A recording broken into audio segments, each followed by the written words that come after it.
We got to buy a beer. Adam Curry, John C. Dvorak. It's Sunday, March 3rd, 2019. This is your award-winning Gitmo Nation Media Assassination episode 1117. This is No Agenda. Proving everything is bigger in Texas and broadcasting live from the capital of the drone, Star State, here in downtown Austin, Tejas, in the Cludio in the morning, everybody. I'm Adam Curry. And from northern Silicon Valley, where in this day in 1903, Sing Sing Prison began taking prisoners' fingerprints. It was the beginning of the end. I'm John C. Dvorak. It's Crackpot and Buzzkill in the morning. Nice. What? Well, you ran out of music bed. That doesn't happen very often. I got to shorten these things up. Yeah, you got to talk to the writers. I have another one that I was going to use, which was this is kind of interesting, actually. But it's trivia. I like this. I was having this trouble trivia. wording it correctly. Okay, it's like opening show on this trivia. Day in 1812, Yes. this was the first U.S. foreign aid bill authorized for relief of victims of an earthquake in Haiti. Venezuela. Yeah. And let me guess, was it a very odd earthquake? I have no idea. I didn't know that. Apparently in 1810, I don't think they had your earthquake machine back then. Oh, 1810. No. They may not have Jules had that. Verne, I think, was writing in that era. Maybe it's possible. You never know. You never know.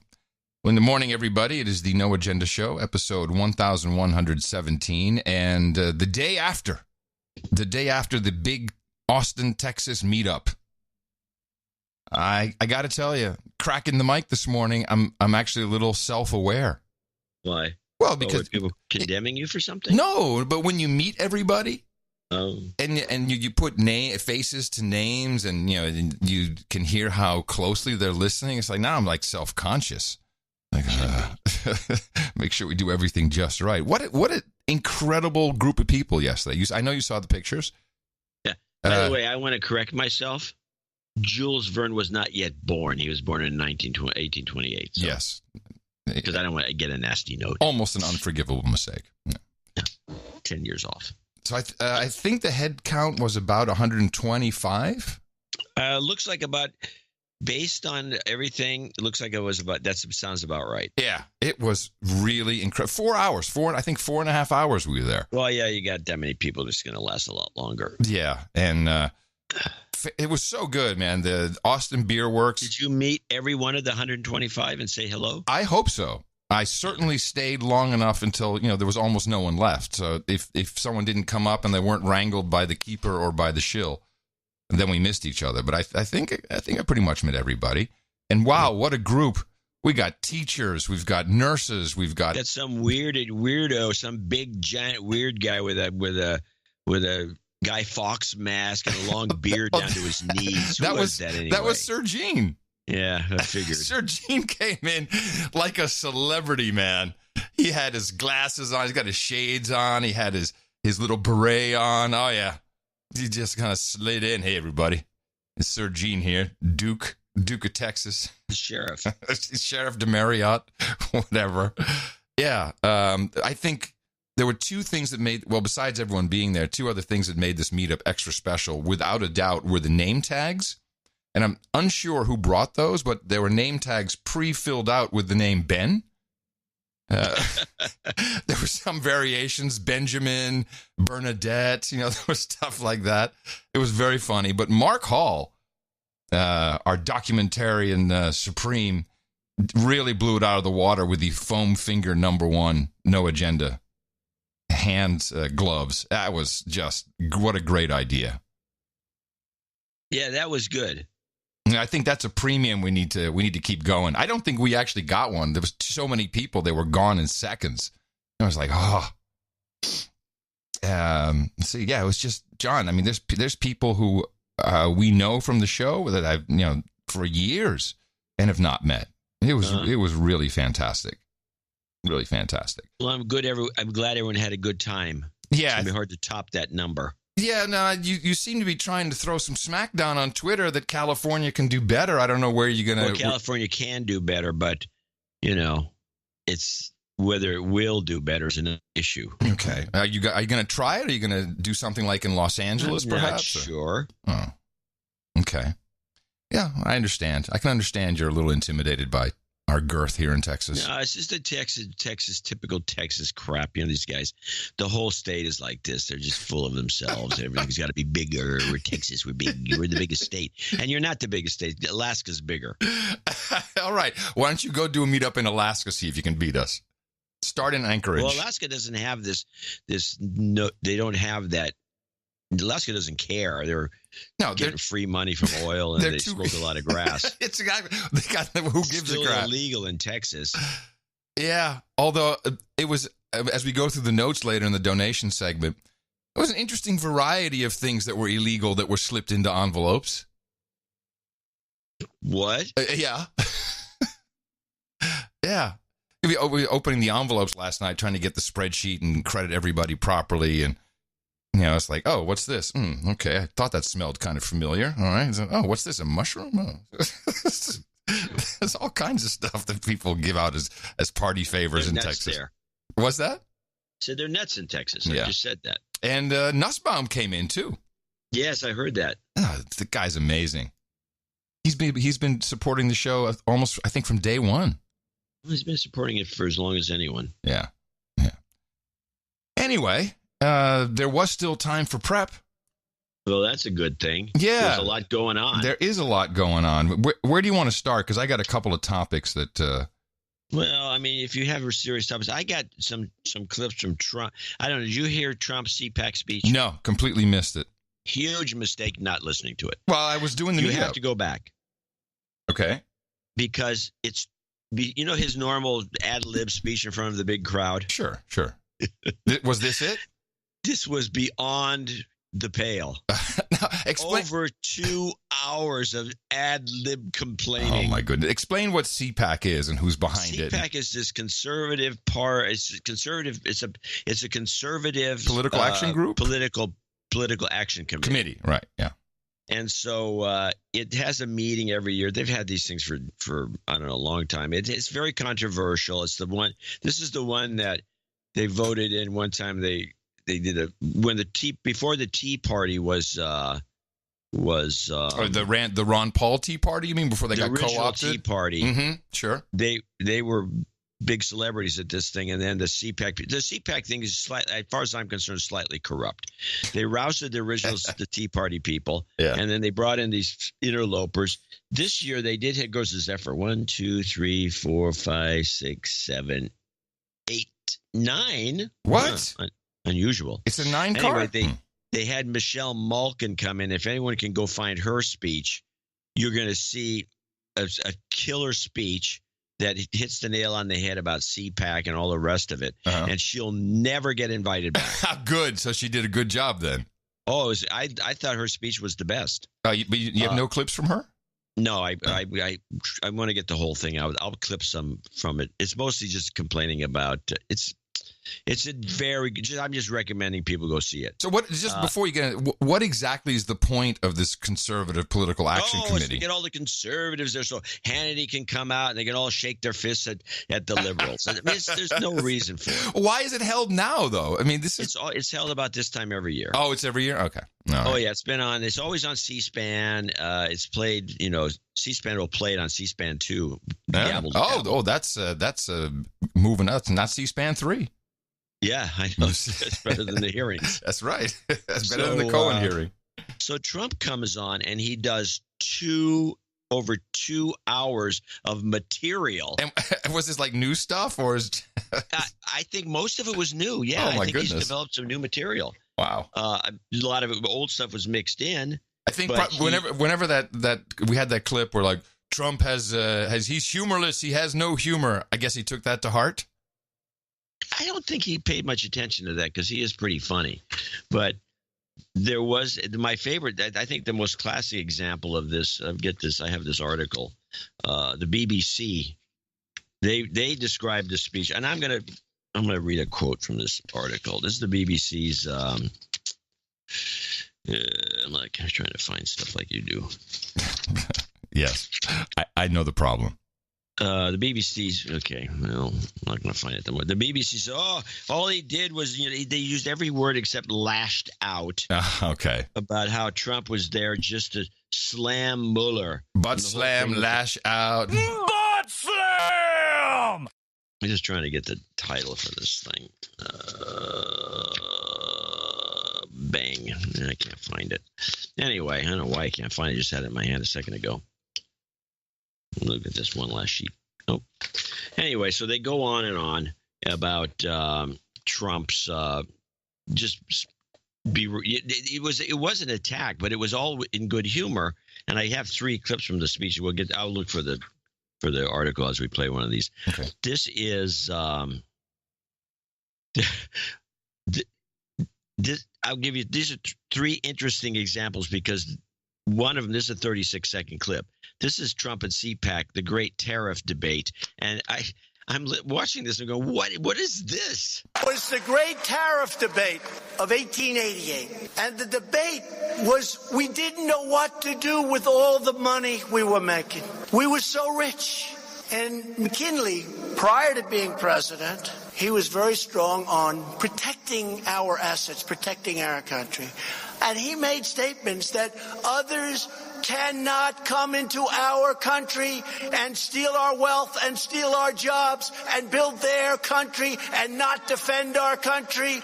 We can't do that. We can't ever allow that to happen. So he's conflating tariffs with immigration? Yes. As a matter of fact, he managed to do that and did it pretty well. But he starts with, this is where he starts with he kind of starts the speech talking about stuff like this. And he's going into his history lessons. And then he goes shaggy dog. Okay. Good. Love it. And he doesn't come back to the terrorist thing. And I don't have the follow up for about 15 minutes, maybe 20. I mean, his shaggy dog approach is quite entertaining. Here's the BBC article. It says Trump launches furious attack on Robert Mueller. And as I play these 4 Trump clips, I want you to tell me if you think that any of this is a furious attack on anybody. Okay. He does bitch and moan a lot, but it's all very humorous. So let's play. This is the one. It's about, I don't know how long this is. This is pretty deep into the speech, even though according to the BBC. Let me read it from this article. He called the Green New Deal pitched by some Democrats as a radical bid. The president's attacks ranged widely, they say. Attacks, yes. Painful attacks. Then he says, this is kind of interesting. He says that he started off. He said where he started off. Now I got to find this. Let's play. This is where they say he started off here, but this is actually about halfway through, about a third of the way through. This is how he goes off the rails and begins to according to the BBC, attack. But this is Trump and CPAC cussing and fake news. They said, it's okay for other nations to come in. I won't use a certain word because it's not politically, but everybody knows the word I'd love to use. Should I use it? I won't do it. Yeah, that's actually just right there. He sounds like a warm-up act for a TV show. Totally. He's got a script in one hand. He's teaching everybody how to cheer. That's great. Our great First Lady always said, don't use certain words, please. I say, but the audience wanted me to do it. She said, don't do it. And the problem is if I do that, they won't put the little preamble that we just went through. They'll just use the word, and they'll say, isn't that terrible? So I won't use it. I've learned, because with the fake news, if you tell a joke, if you're sarcastic, if you're having fun with the audience, if you're in live television with millions of people and 25,000 people in an arena, and if you say something like, Russia, please, if you can, get us Hillary Clinton's emails. Please, Russia, please.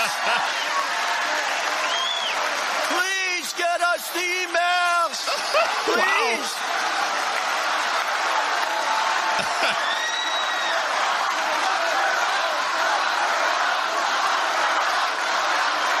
I can totally see how people think, wow, this is just like Hitler. It's actually, I think it's a lot like Mussolini. Mussolini, right. Hitler was not, although there is evidence, and I've been trying to get some verification of this. Apparently, Hitler did tell jokes in a lot of his speeches. So everybody's having a good time. I'm laughing. We're all having fun. And then that fake CNN and others say, he asked Russia to go get the emails. Horrible. I mean, I saw it like 2 weeks ago. I'm watching, and they're talking about one of the points. He asked Russia for the emails. These people are sick, and I'm telling you, they know the game. They know the game, and they play it dirty, dirtier than anybody's ever played the game. Dirtier than it's ever been played. Nice.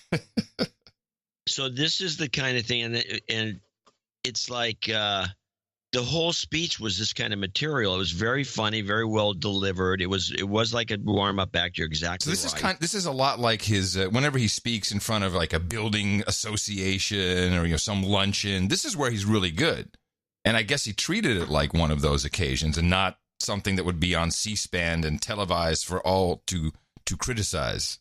Well, he is self-aware because this one next clip, I think, this is where he goes off script. Mm-hmm. He's off script the whole thing. Let's face it. It was probably a 20-minute speech.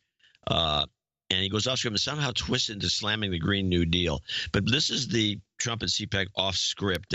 This is to me, this is him realizing. And by the way, this is what the BBC said he started with. Which he did not, apparently. No, he wasn't. This was nowhere near the beginning of the speech. But okay. Whatever you say, BBC. And I noticed this, too, that everybody, and I'm sure of it'll be interesting when it's analyzed by Brooks and Shields, because I have a Brooks and Shields commentary later, that there's just nobody, you have to watch the speech if you're going to start talking about it and watch it. You just watch it and try to enjoy it. I mean, it's very entertaining. Well, let's play this. And I don't know, maybe I'm totally off script, right? Thank you, darling.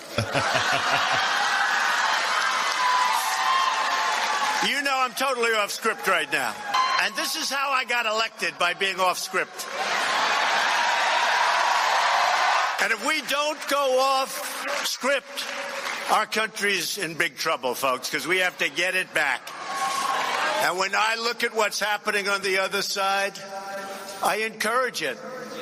I say, no, I think the new Green Deal, or whatever the hell they call it, the Green New Deal, right? Green New Deal. I encourage it. I think it's really something that they should promote. They should work hard on. It's something our country needs desperately. They have to go out and get it. But I'll take the other side of that argument only because I'm mandated to. But they should stay with that argument. Never change. No planes, no energy. When the wind stops blowing, that's the end of your electric. Let's hurry up. Darling, is the wind blowing today? I'd like to watch television, darling.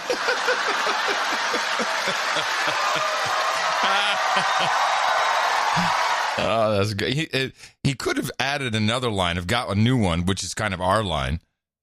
But news came out yesterday that in Los Angeles, it was the coldest February in recorded history. Yeah, I saw that. And I'm thinking, the Green New Deal is already working. Yeah, this thing is great. Yeah. All right, so now here's the last clip. I could have gotten more. Maybe I'll get some more for the next show. But this was the only thing that was kind of baffling. I mean, this makes you turn your head kind of like a dog when you hear this. It's a very short clip. And it's like, what is he trying to tell us? He talks about crowds. So I'm constantly bugging Mercedes whenever we have a slow moment. I say, Mercedes and Sarah, show them the pictures. Show them and compare them with what they put on television.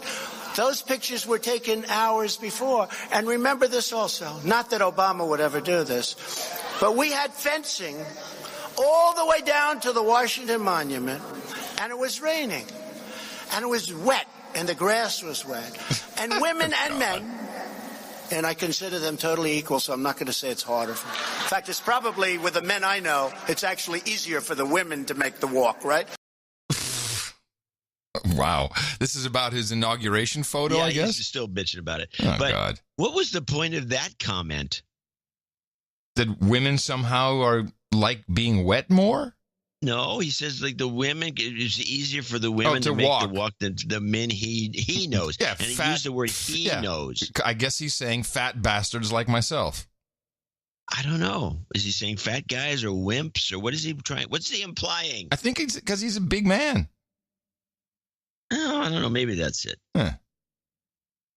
Okay. Well, I'm glad you watched that. Oh, you couldn't. Well, I'll tell you this. Here's a warning for anybody who wants to watch this. It's like with a lot of Trump stuff is like this, and you have to admire this ability of his. And I think it's going to have to come into play with other candidates at some point. Mm-hmm. Candidates are going to have to be funnier and better at public speaking. Yeah, and not as orators. Gotcha. But as guys who can just talk to an audience, which is modern. And you start watching this, and it's very hard to put it down. Yeah, it's addictive. You got to budget some time because this thing is long. Addictive. Yeah, I can understand. Well, good. I'm glad you got that. He sounded very comfortable. Yeah. in his element, so to speak. He went into another bit, which I didn't record, where he talks about his public speaking ability because he does these. He's really an insulting guy. He's like an insult comic. Yeah. He says, I got a friend. Everybody knows who he is. A rich guy in New York. He's the richest of the rich. He's a killer. He's a shark. He's a this. He's a that. I can't tell you his name. You know who he is. You'd know who he is. He says, this guy. He'll just rip the shreds to take advantage of. He says he's a good friend of mine, but maybe he's not because he'd probably screw me if he could. Right. He does that a lot. Yeah. And then he says, this guy, he gets in front of two people and he chokes and he's choking himself. And he says he get 9 people and he's Trump's choking himself. And he goes into some rigmarole, something about how he feels so much love in these audiences. That's why he doesn't have any trouble just talking to them. Well, he also gives the M5M just hours of material to bitch and moan about him, which is probably more interesting than the Cohen stuff they've been doing nonstop. If you take this stuff out of context, or just what he bitches about in the speech, and just take snippets, and if you wanted to have some fun, there's enough there. Right. You could really make him look like a buffoon, and I'm surprised they don't do it more. I think it's too much work. For one thing, I don't think they like listening to these speeches. They don't like doing a lot of work, these guys. Oh, no. I mean, the BBC's report on this speech was just lame and wrong. Well, I did notice something else took place just at the end of last week, which may even possibly be an exit strategy for you and I. Yo. Now, foam fingers. Yes, a small exit strategy, but at least for the rest of our lives, because we could make up to $1 million if by addressing envelopes by selling Grit newspaper. Yeah, I still have the X-ray glasses.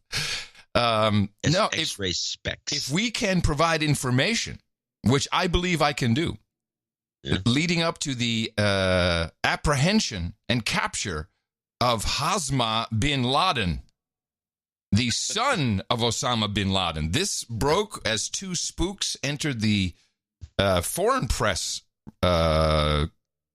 briefing at the State Department. And boy, these guys were super spooks. They show up in a couple of these clips.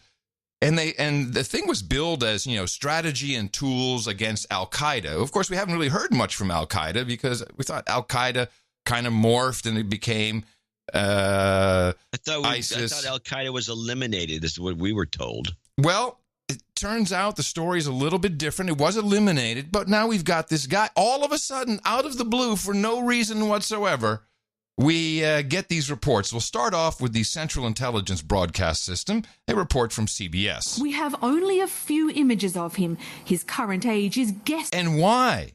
Why on these packages they throw together at the end of the week. Why they have a Brit voicing it is beyond me. Is it because she's actually from British intelligence and she wrote the script? I mean, you might as well voice it. Yes. Something like that. We have only a few images of him. His current age is guessed to be around 30, and he's believed to be living in hiding in either Pakistan or Afghanistan. Hamza bin Laden is a figure shrouded in mystery, but the State Department says he's emerging as a leader of Al-Qaeda, and some think a possible replacement for the terror group's current top leader, Ayman al-Zawahiri. He seems to be very charismatic. Ali Soufan is a former FBI agent and expert on Al-Qaeda. Bring in the spooks. He has been groomed since his father's death to take a more senior role in the organization. This is bullshit. Oh, no, it's great. It gets better. Hamza bin Laden grew up a poster child for Al-Qaeda, appearing in propaganda videos like this one, and thought to be his father, Osama bin Laden's favorite son. Let me tell you, first of all, if you had asked me Osama bin Laden's son's name, I wouldn't have known it. I really would have had to go to the book of knowledge. His favorite son. And to be able to pull a clip of some kid. Oh, here he is. Here's the kid. I mean, that's pretty good. End of the week, CBS. As an adult, he's threatened America in audio recordings. Yet only now has the US government offered money for help capturing him. Just the fact that he is bin Laden's son create the belief out there that he might be able to, try at least to fill his father's shoes. Ali Soufan believes Al-Qaeda is potentially more dangerous than ever before. The terrorist group and its affiliates are estimated to have tens of thousands of fighters across the Middle East and Africa. Now, whenever we hear a report like this, I mean, not this, by the way, we had some Pakistani of origin Pakistani producers at the meetup yesterday, and like, oh, you guys are spot on with Modi and it just being an election year and causing some crap in Kashmir. Whenever this happens, we know it's election time. We all stock up on food because you never know how long it'll last. It's the same with this. When you bring out a kid and you say, oh, he's going to be the new leader, and then add in little elements, which I had to get these different reports to find them all. It's like, well, yeah, he's coming back, and listen to the BBC, who again clearly their intelligence outfit has something to do with their report was better than CBS, and the kicker for the impetus for all this was that Saudi Arabia, the Kingdom of SA, stripped him of his citizenship. Now, who could make that happen? There's only one house. The White House calls up Saudi Arabia, says, all right, we need this guy. We need to start some crap somewhere. You've got maybe a setup for that false flag I've been predicting. Well, maybe. Yes, very possibly. Again, for our $1 million payout, up to $1 million, I might add. They're not promising $1 million. It's up to $1 million. Up to $1 million. What does that mean? I know. It's kind of bogus. Or you don't. No, it's like up to $1 million. It says it right there on the poster. So they'll probably, hey, good work, no agenda. Yeah, give me a knighthood. All right, thanks. Listen to the BBC report. New information. Some breaking news now to bring you from Saudi Arabia. Saudi Arabia has stripped the son of the late Al-Qaeda leader Osama bin Laden of his Saudi nationality, we're told. The royal decree was published in the official Gazette. It comes out I need to read this Saudi Gazette. as the United States is offering $1 million reward for information up to about Hamza bin Laden. The US officials say that he is emerging as the leader of the Islamist militant group. In recent years, he's called on followers to take revenge on the US and its allies for the killing of his father, who ordered the 9/11 attacks. Our Washington correspondent Chris Buckler reports. So there's only a couple people who make that phone call for this stripping of your nationality, which I've never heard Saudi Arabia do. That's a Kushner call. Kushner or Trump or someone from the White House. You got to set this up for us. So they do that. The BBC, they go all out. Let's just remind everybody about this guy's dad, okay? The United States has published a wanted poster for Hamza bin Laden, and they believe this is the new face of Al-Qaeda. The group has been responsible for many killings and bombings, but none were more devastating than this. On September the 11th, 2001, its members flew planes into the Twin Towers of New York's World Trade Center. One of a series of murderous attacks on America, apparently masterminded by Osama bin Laden. I like the apparently masterminded. Almost 2 decades on, the US has new concerns about Al-Qaeda and its late leader's son. Hamza has released audio and video messages on the internet calling on his followers to launch attacks against the United States and its Western allies. And he has threatened to attacks against the United States in revenge for the May 2011 killing of his father. After a 10-year search, Osama bin Laden was found at a safe house in Pakistan and killed in an operation ordered by the then president, Barack Obama. After a firefight, they killed Osama bin Laden and took custody of his body. In the compound, they found letters that suggested he was grooming his son Hamza. So it's the same report. The same report. By the way, I watched the 25-minute spook session at the State Department. They didn't mention any of this. Some briefing went out with all these little details, about all these little things that he's been doing. So to succeed him, and now intelligence officials believe he is emerging as a key leader in the extremist group. Today's Al-Qaeda is not stagnant. Oh. It's rebuilding. Woo! And it continues to threaten the United States and our allies. The US is offering $1 million for information that leads them to Hamza bin Laden. Officials believe he could be in Afghanistan, Pakistan or Iran, but they admit they don't know for sure. Yeah. So now this becomes important. Yeah, becomes important. Is it Pakistan, Iran, Afghanistan? Where is Iran it? In there because we've got already to throw it. But we got to think strategically. I wanted to play a little bit of these two spooks. By the way, the likelihood of a Sunni Muslim like this guy being in a Shiite world of Iran and hanging out there as being no chance. No. That is bull crap. They just threw Iran in there because I think this is still part of the scheme to do a false flag so we can invade Iran or bomb them or something. I think you're right, but there is something else going on. But let's just stick with the idea that Al-Qaeda is now coming back. And I didn't know this, but when we killed Osama bin Laden, we found documents that said he was grooming his son. It's funny.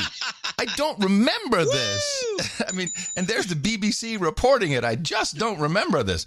So then one brilliant, I think he's from Egypt maybe, one brilliant journalist remembered some of the things that we were always laughing about. If you recall, Al-Qaeda did a lot of branding and rebranding. Do you remember this? It was always, they're rebranding themselves. That's when they were doing their franchising. Yes, the franchising. Al-Qaeda there. Yes, the franchising. When they went to the franchise board and started the franchising, that's when we got all these different rebranding efforts. And one of the journalists asked the two state spooks about it. I was wondering whether you could elaborate a bit more also the question of rebranding of certain groups. Is no other terrorist organization in the world has ever talked about rebranding but Al-Qaeda. It's rebranding. But this guy's kind of onto it. He says some interesting things. I think there was a rumor a few years ago that Al-Qaeda or other fundamental radical groups had then taken the label of ISIS because it was very successful. And so I suppose there's no coincidence that now that the fortune of ISIS is going down, that you are reminding the world that Al-Qaeda is still out there. I found his way of framing this question, the tense, very interesting. He says, hey, I guess that now that ISIS is kind of on the outs, it's no coincidence you guys are reminding us that Al-Qaeda is still out there. Yeah, it's an insulting question. Because he's saying, yes, in essence, that this is bullcrap, and we'll listen to what you have to say. Precisely. Well, I suppose there's no coincidence that now that the fortune of ISIS is going down, that you are reminding the world that Al-Qaeda is still out there. On the question of shifting allegiances, ISIS grew out of Al-Qaeda. The organization we now know as ISIS was originally known as Al-Qaeda in Iraq. So we have to be aware of the fact that boundaries between organizations can sometimes be fluid. And as one rises and one falls, there might be movement between them. Listen to this bullshit. This is good. This guy he's not answering the question because he knows he's been had, and he's just talking marketing giving crap at this point in a terrorism briefing. To be aware of the fact that boundaries between organizations can sometimes be fluid. Yes, I know. It's a Hard Rock East, Hard Rock West. You never know who you're dealing with. And as one rises and one falls, there might be movement between them. It's a risk. And so we address the risk and prepare for it. As far as rebranding, the problem that we've encountered around the world in a number of different countries is efforts by al-Qaeda networks, affiliates, individuals to portray themselves as more moderate, to portray themselves not as terrorists but as political actors. The United States is not fooled by these efforts. If you walk like a terrorist and talk like a terrorist, you're a terrorist. Oh, okay. And our designations policy reflects that reality. And that's our policy. If you walk like a terrorist and talk like a terrorist, dang nabbit, you're a terrorist, son. It's like if you're innocent until alleged of a crime. It was very, it's like, okay, this guy definitely set those, got him on sharp. Like, okay. The Today Show is the final compilage clip here. The Today Show added another gem because remember, we're doing this for a reason. To put up to $1 million bounty on this guy's head, which was the lead. It was the headline. They had a big poster on stage. Up to little letters. Up to. Yeah, a guy we never heard of. And like I said in the newsletter, and I had a great picture of him, by the way. You probably didn't catch it. I did. I saw it. With a "Don't drone me, bro." Yeah, don't drone me, bro. Yes. Which is what it looks like. He looks like a guy. If you look at that picture, he looks like a guy who thinks himself as a lady killer. I also believe he's 33 years old. I've seen different numbers in the reports. I've only seen 30, but 33 is funnier. It's much funnier. But he looks like the lady guy. He's a ladies man. He's a ladies man. All right. He's also wearing that black rope around his headdress. Mm-hmm. And generally speaking, the super terrorists, the ones that are really super terrorists, they're super terrorists. They never wear that. That's considered an adornment. That's an insult to Allah. Really? And so they generally don't wear them. And so when you see a group of people, and they're the ones without that black thing going around there that's tightened up, it's like a band, right? If they're not wearing that, and I don't think Osama normally wore one either. That's usually someone who's an extremist, and they're always, you can see them, they're all over the place. And this kid having that on really makes me question. And then it's white. It could have been a Saudi color, which would be red checked. I mean, there's a lot of things that are wrong with this thing is bull crap. Oh yeah. Well, but I'm thinking, and I want you to think about this. If Osama was CIA from the get-go, which some people believe. Sure.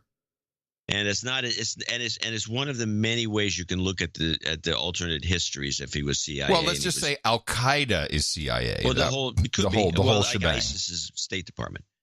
But let's just say that if he was CIA, is it possible that the kid is like an asset that needs to be what do you call when you get the guy out of the field? You have extracted.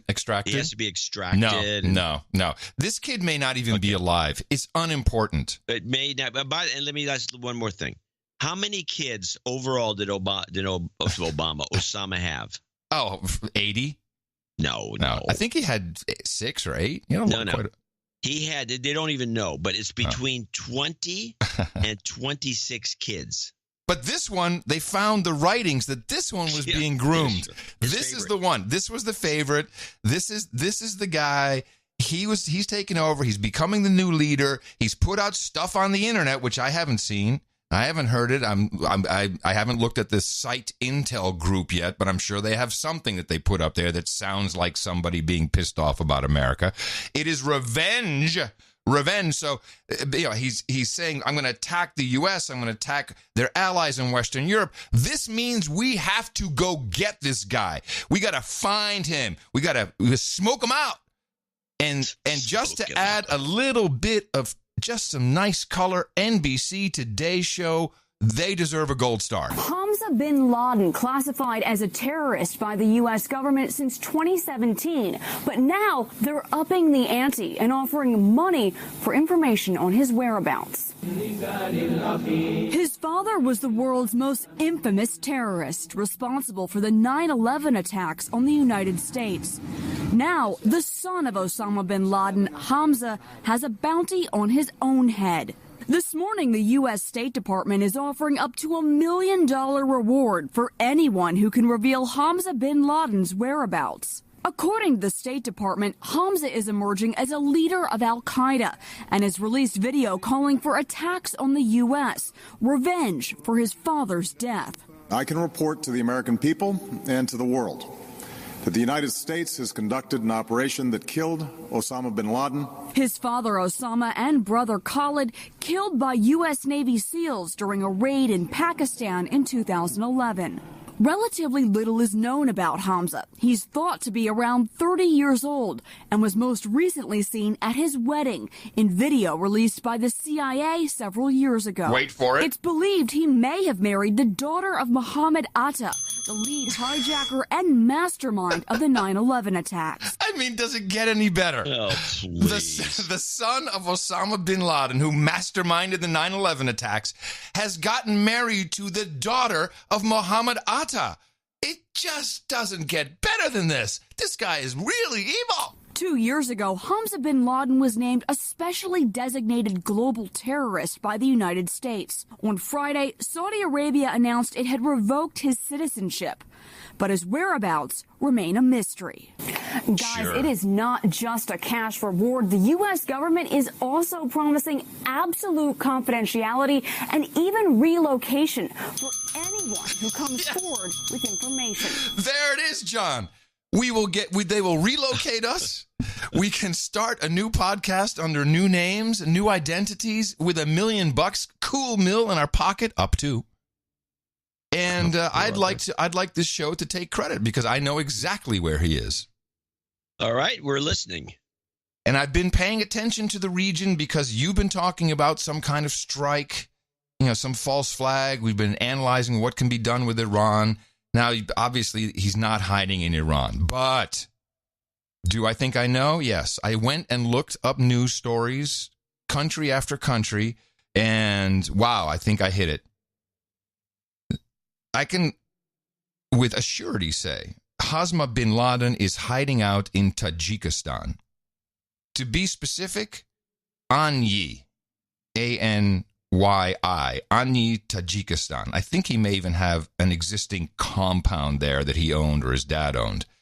And if you look at what's happening with Tajikistan, we have a number of problems. Just this morning, children barred from attending church, 5,000 Bible verse calendars burned.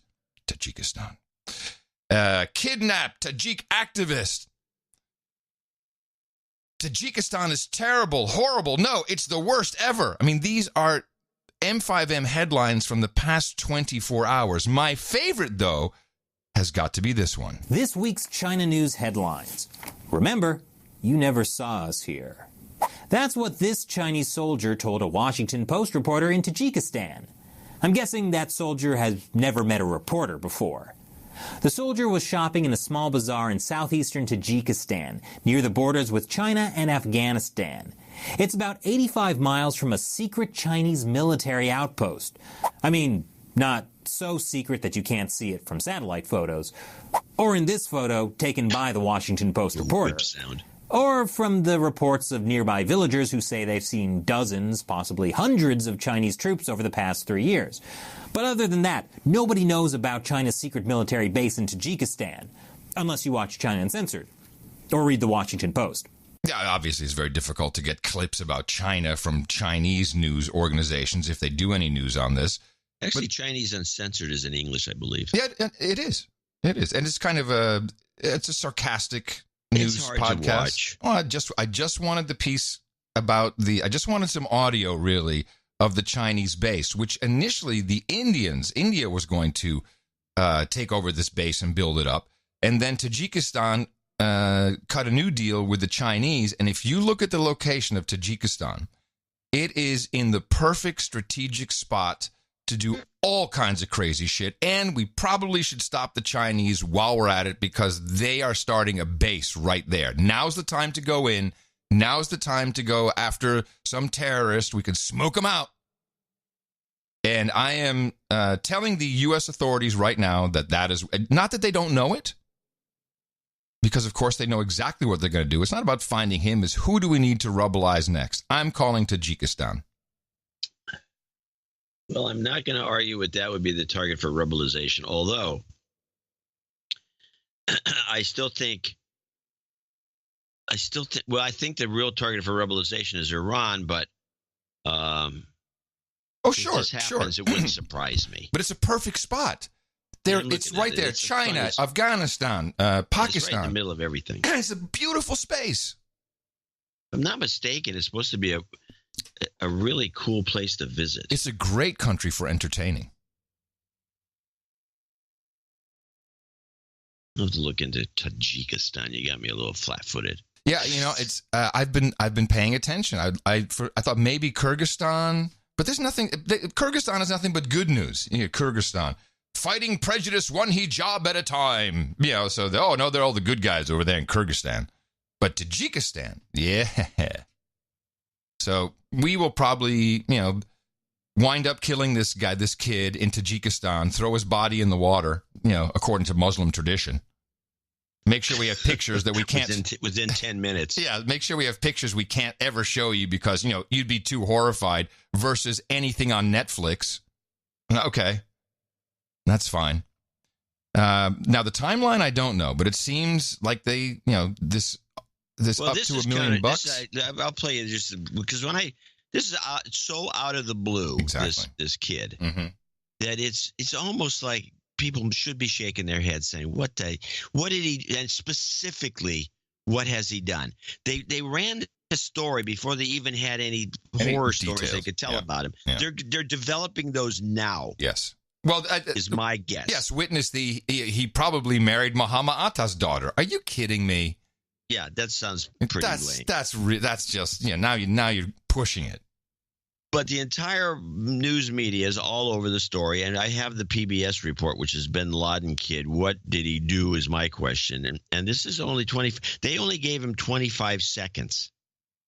Okay. The U.S. Department of State is offering a $1 million bounty. Why is no one correct on this? Why don't they say what it really is, up to $1 million? I mean, how can you? It's a journalistic error. Yes. The U.S. Department of State is offering a $1 million bounty for information leading to the capture of Osama bin Laden's son, Hamza.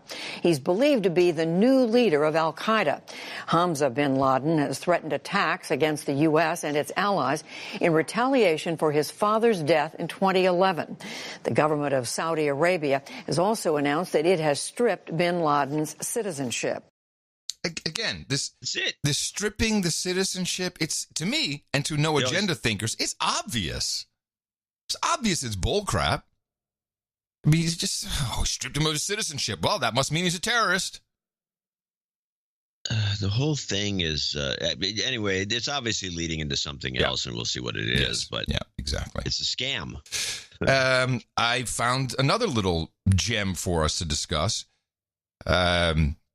Ebola in the Democratic Republic of Congo, which is another thing that we're trained to be on the lookout for. When it's like Ebola strikes, there's always military that goes in after that, and typically there's no huge epidemic of Ebola. And we went through it. We went through that. We went through Zika. Yeah, somebody gets rousted that we never hear about. So now we're back to the Democratic Republic of Congo, which still is in strife because of their elections and shills being put in, a very important country, mainly for the northern part where we have the small batch artisan cobalt being mined by small batch children, fingers bleeding, and that goes into your iPhone or your Huawei or whatever it is. There's Chinese all over the place there. So, it's there's issues and we need to protect that. And so we had Doctors Without Borders up there, Médecins Sans Frontières, doing their thing with Ebola. And strangely enough, the population there is so angry that they think it's a good idea to go and break down and burn this tent city of people who have Ebola inside of it.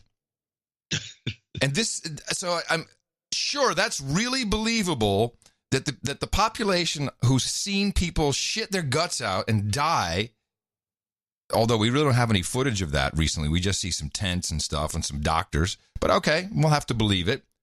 So, yeah, you know what? Let's just go and torch the place. The first attack was last Sunday night. Yeah, it started around 10 o'clock. Emmanuel Massar is the on-the-ground emergency coordinator for Doctors Without Borders. He says anywhere from 20 to 100 men converged on their treatment center in a rural area called Katwa. And they started to throw stones inside, and then they started to put part of the center on fire, all the logistical and water and sanitation equipments. After about 15 minutes, they scattered, but the center was already in ruins. The next attack was Wednesday night at a treatment center 7 miles away in a city called Butembo. This was even more violent. So a car was used to break the gate. There was men inside. They divide in different teams. They start to destroy things. They started shooting. The police arrive. There was a 30-minute gun battle in which one officer was killed. And meanwhile, there are nearly 60 patients in the center suspected or confirmed to have Ebola. Many of them just picked up and ran. Massar arrived on the scene. Okay, so you're in the tent dying of Ebola, and you just pick up and run.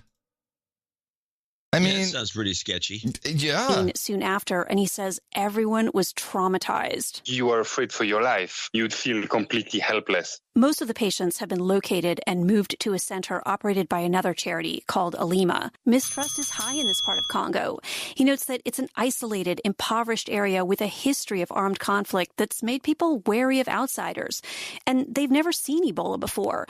So it's not surprising that they're going to be suspicious. Oh, I know. And now, all of a sudden, these people have never seen Ebola before. It's as if they threw that in there so that you can understand why these morons would want people with Ebola running around. I'm sure they know what Ebola is. This can't be a truthful report. Impoverished area with a history of armed conflict that's made people wary of outsiders. And they've never seen Ebola before. So it's not surprising that they're going to be suspicious when a bunch of foreigners show up and start insisting that as soon as your child or mother has a fever. What this sounds like here is a cover story for what this really is, which is probably a bunch of yahoos with guns hiding in these tents to do whatever. And now it's like, well, of course, these people have never seen Ebola. They don't really. I'm sure they were worried about this. Doctors Without Borders have been in Africa for decades. And now, now we're worried about them? You're covering NPR. With a history of armed conflict. Somebody is. Yeah. That's made people wary. I don't think NPR knows what's going on at all. And they're just giving us a bogus report that somebody gave them to read. Outsiders. And they've never seen Ebola before. So it's not surprising that they're going to be suspicious when a bunch of foreigners show up and start insisting that as soon as your child or mother has a fever, you have to send them off to strangers in these plastic suits. The group won't resume operations until it can be sure that it has the full support of the community. We have not been communicating enough with the population. Normally, Doctors Without Borders specializes in caring for patients. But they're thinking, in this case, maybe they need to shift gears and focus on engaging the community. Okay, so they need more PR to explain to the Africans there who apparently are stupid what's really going on. What caught my eye in all reports of this is the line, they have temporarily handed over operations to Alima, which I had never heard of before. I have. We've talked about him, I think. Alima is the Alliance for International Medical Action. Yeah. I can't remember, but I did look up their board of directors. Well. Yes, golly, I bet you that you found something. Yes, besides, the president, Dr. Pierre Crémieux, he's from Scandinavia, and he worked at the Analysis Group. I don't even have to tell you what kind of think tank that is. But right underneath him, the former director of the Clinton Health Access Initiative is on the board of directors. The phony pill deliverers. Oh, yeah. Then we've got a Woods Hole person. That's a spook. Then we have, where was my favorite here?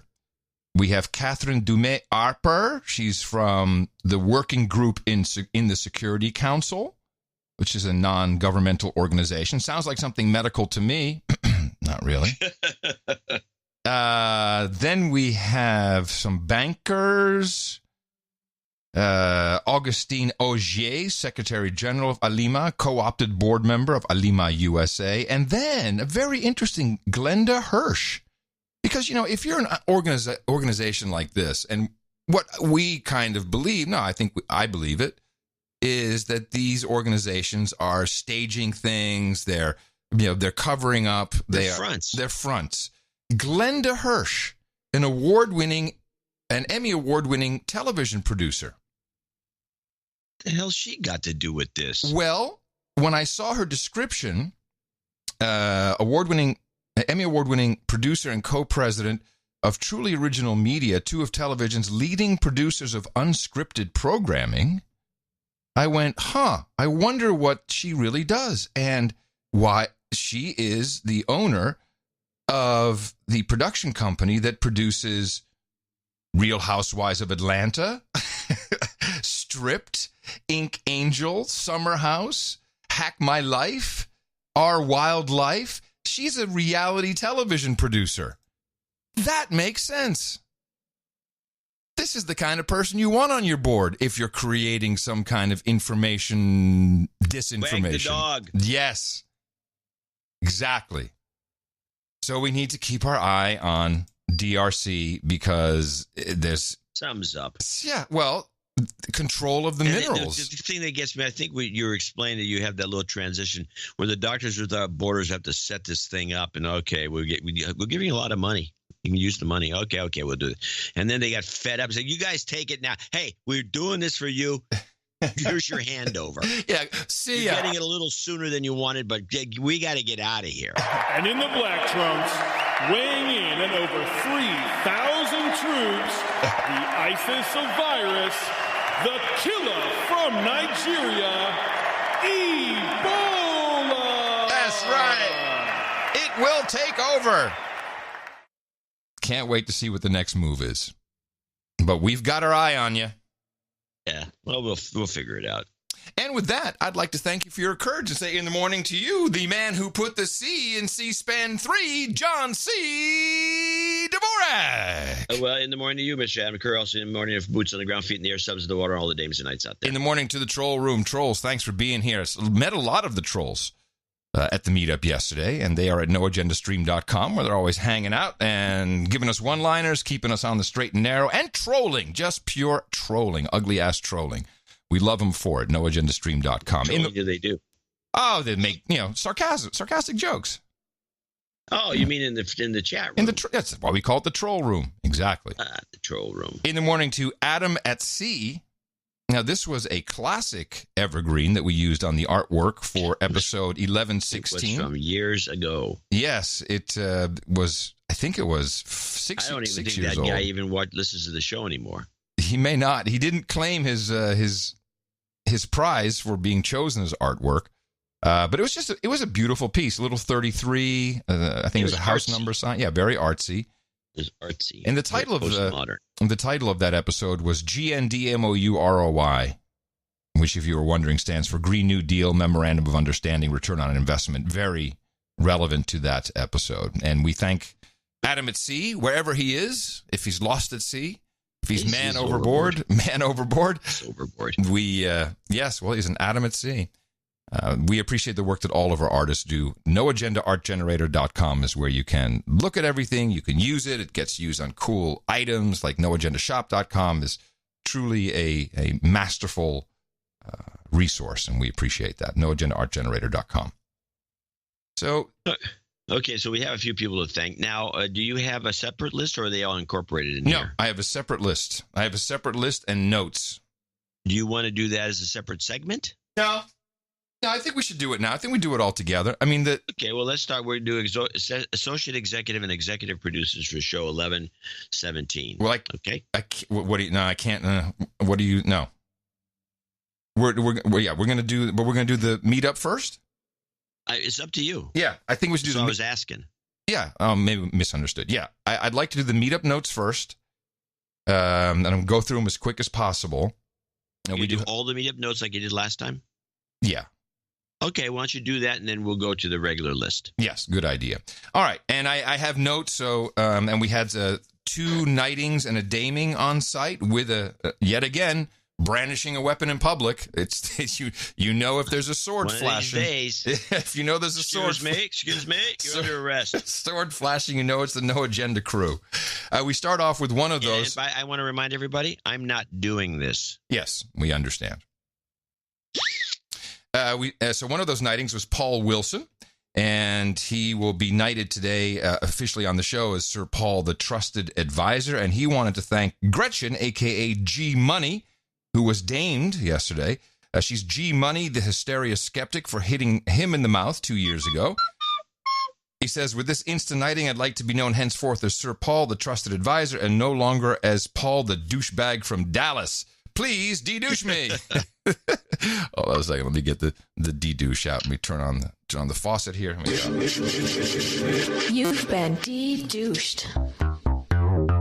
And let me see. He wanted some startup karma, and it was a little hard for us to decipher on the note if he wanted manufacture karma or malfunction karma. We weren't quite. I think manufacture karma is probably what he wanted, and respects. RESPICT. You've got karma. Moving along, Joshua Cox, $100 no note, and it was very nice to meet Dame Jennifer Ouida of the Gypsy Nation there, and she, of course, is she was his partner to Sir Greg, who passed away recently, and so it was very nice to have her there, and everyone got to chat with her, and I think it was a very supportive group, so it was nice, and I hadn't met her in person. And she sent a nice note. Adam and Tina, thank you for having this meetup. It was good to finally visit Austin to see you on your home ground. Enclosed a donation in memory of Sir Greg Davies, the heavy metal historian. He would have loved to have been here. And she provided us with $50, and we appreciate that. Then Shannon Brame. Again, some of the notes were kind of hard to read. I believe she's Dame Shanark. Does that ring a bell with you, John?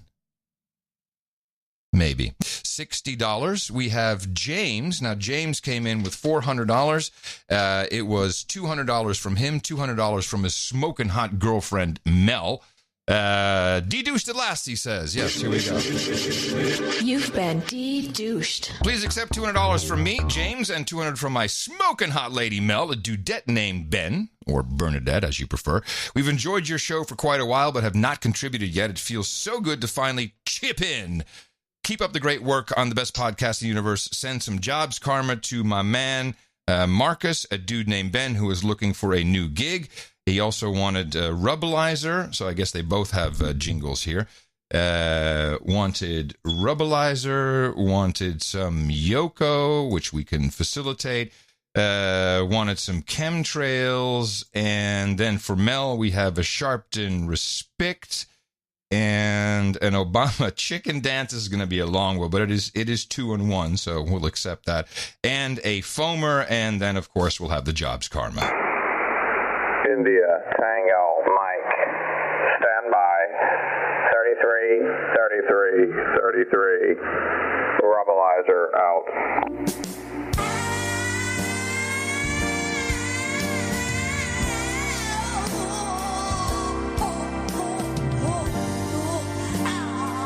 Chemtrails.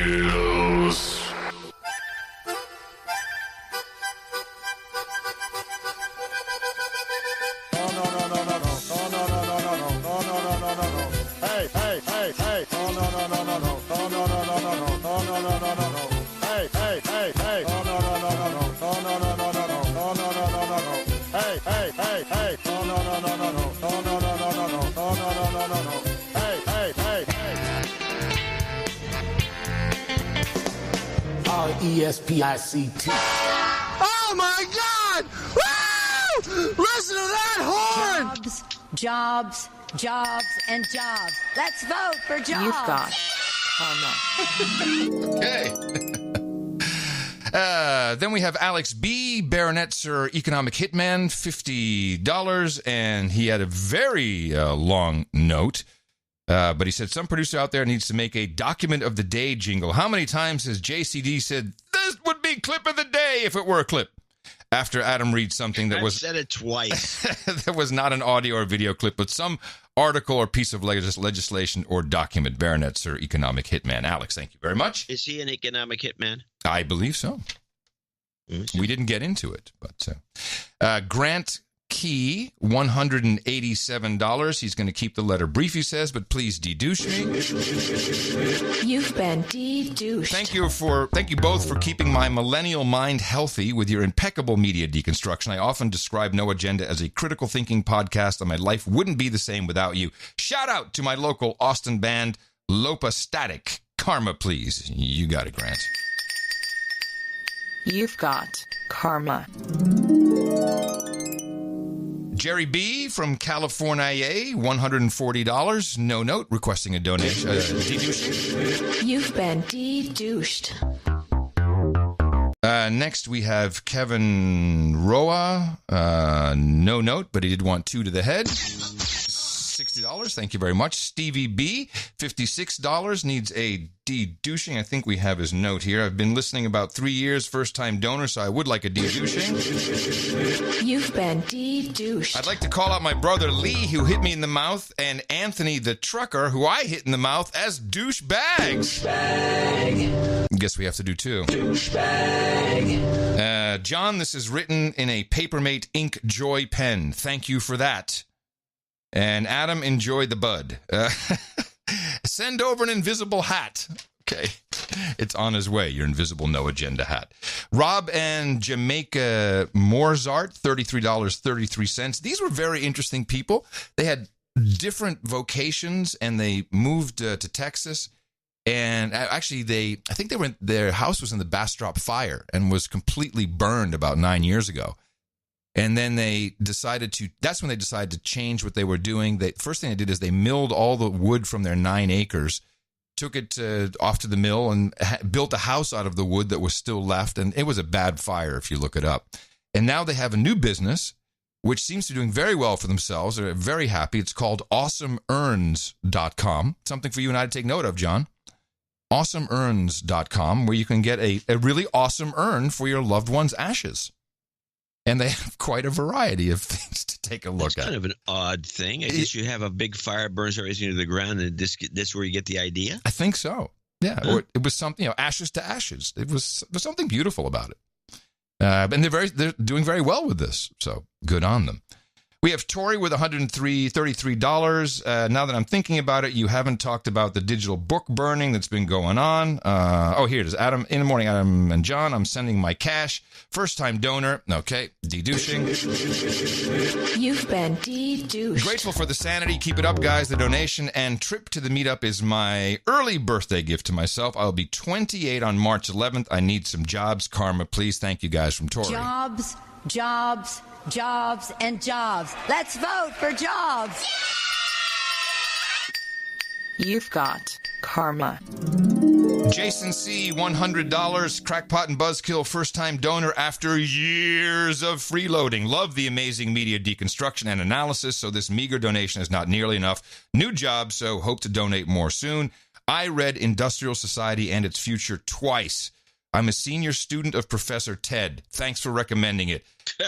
He is dead on in his manifesto. You said he might have a book coming out. I'm afraid to search engine it. Thanks for your hard work, bringing such entertaining and educational show, and a de-douching for you. You've been de-douched. Wes and Julie Harris, $20. Thank you so much, both of you. Steve R., he sent a jingle through the email that he wanted me to use. Dearest Podfather and the JCD includes, and this is new, the JCD. Enclosed, please find my donation of $100 in fiat currency. This is my first donation and my last moment as a lurking douchebag. I humbly request a de-douching with a special request to use the upgraded jingle sent earlier today. This jingle closes with an analog bass line made with the Livewire AFG VCO plus Frequency Steiner VCF that replaces the general MIDI-sounding FM joint on the stock version. Shout out to the suit and tie guy for hitting me in the mouth. Synthplex sucks. KnobCon forever. You've been de-douched. Okay. It's It's his request, his new one. Eric, and this was an interesting note I got from Eric, and Eric gave us $100 and a bereavement card. With deepest sympathy, it says on the front, and in the middle, thinking of you and wishing you comfort during this time of sorrow. I don't know why he chose this card, but he says, Adam and John, thank you for keeping me sane through the years, from recording studios in Chicago through the jingle and swamps of Atlanta and Orlando to the world of finance in Dallas. You've been with me all the way. I dedicate my karma to Juicebox Wet International Worldwide, home of underground hits such as Body Shame, Starbugs, and a crowd favorite, Big Girls, Big Data by Sorority Sister. Speaking of bugs, included in my donation is a tab of the aptly dubbed MK Ultra LSD. Please see included dosing instructions. John, there's a tab of LSD inside the bereavement card. Is he trying to tell me something? And it's like, where was he at I forgot where the instructions were. I've never actually seen a tab of LSD. It's very small. No, it's not much to it. Can you just lick it? Just bet. That's not a good idea during the show, I don't think. Oh, here's the instructions. Take 1/16, that's a microdose. Less is always more. 1/4 if you want to listen to your favorite record. 1/2 if you want to die an ego death. If you take the whole tab, buy the ticket, take the ride. Sincerely, Eric. Thank you very much, Eric. It's a novel gift. Roag, Sir Roag, Viscount of the Palouse, $100, and he's the one that gave you the huge card that folded out at the meeting. Oh, yes. So he found another one, got me one of those. Dude of the Critical Infrastructure, $100. Dear Screwball and Nutjob, please forgive the handwriting. It comes from being a dude named Ben. Please keep this donation anonymous. Just call me a dude of the critical infrastructure. Hopefully soon to be sir. Thank you for all you both do. Please accept this pittance of a value for all the value y'all have given me. 33 times 3 plus a penny for the jar. Got it. Enjoy the challenge coins. Ah, yes. He had nice challenge coins, which I'm not allowed to mention, but you have one coming your way. Eric the Shield taking that back today. A project that was the most stressful 2 months of my career. Securing the grid is no easy task. And we'll just leave it at that. And thank you very much, sir, for your support of the show. David Hunt, $50.32. Been listening since around show 400. You and John have had an impact on my life.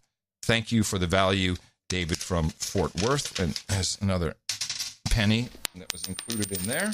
A lot of pennies flying around. Yeah, lots of pennies. People like the pennies.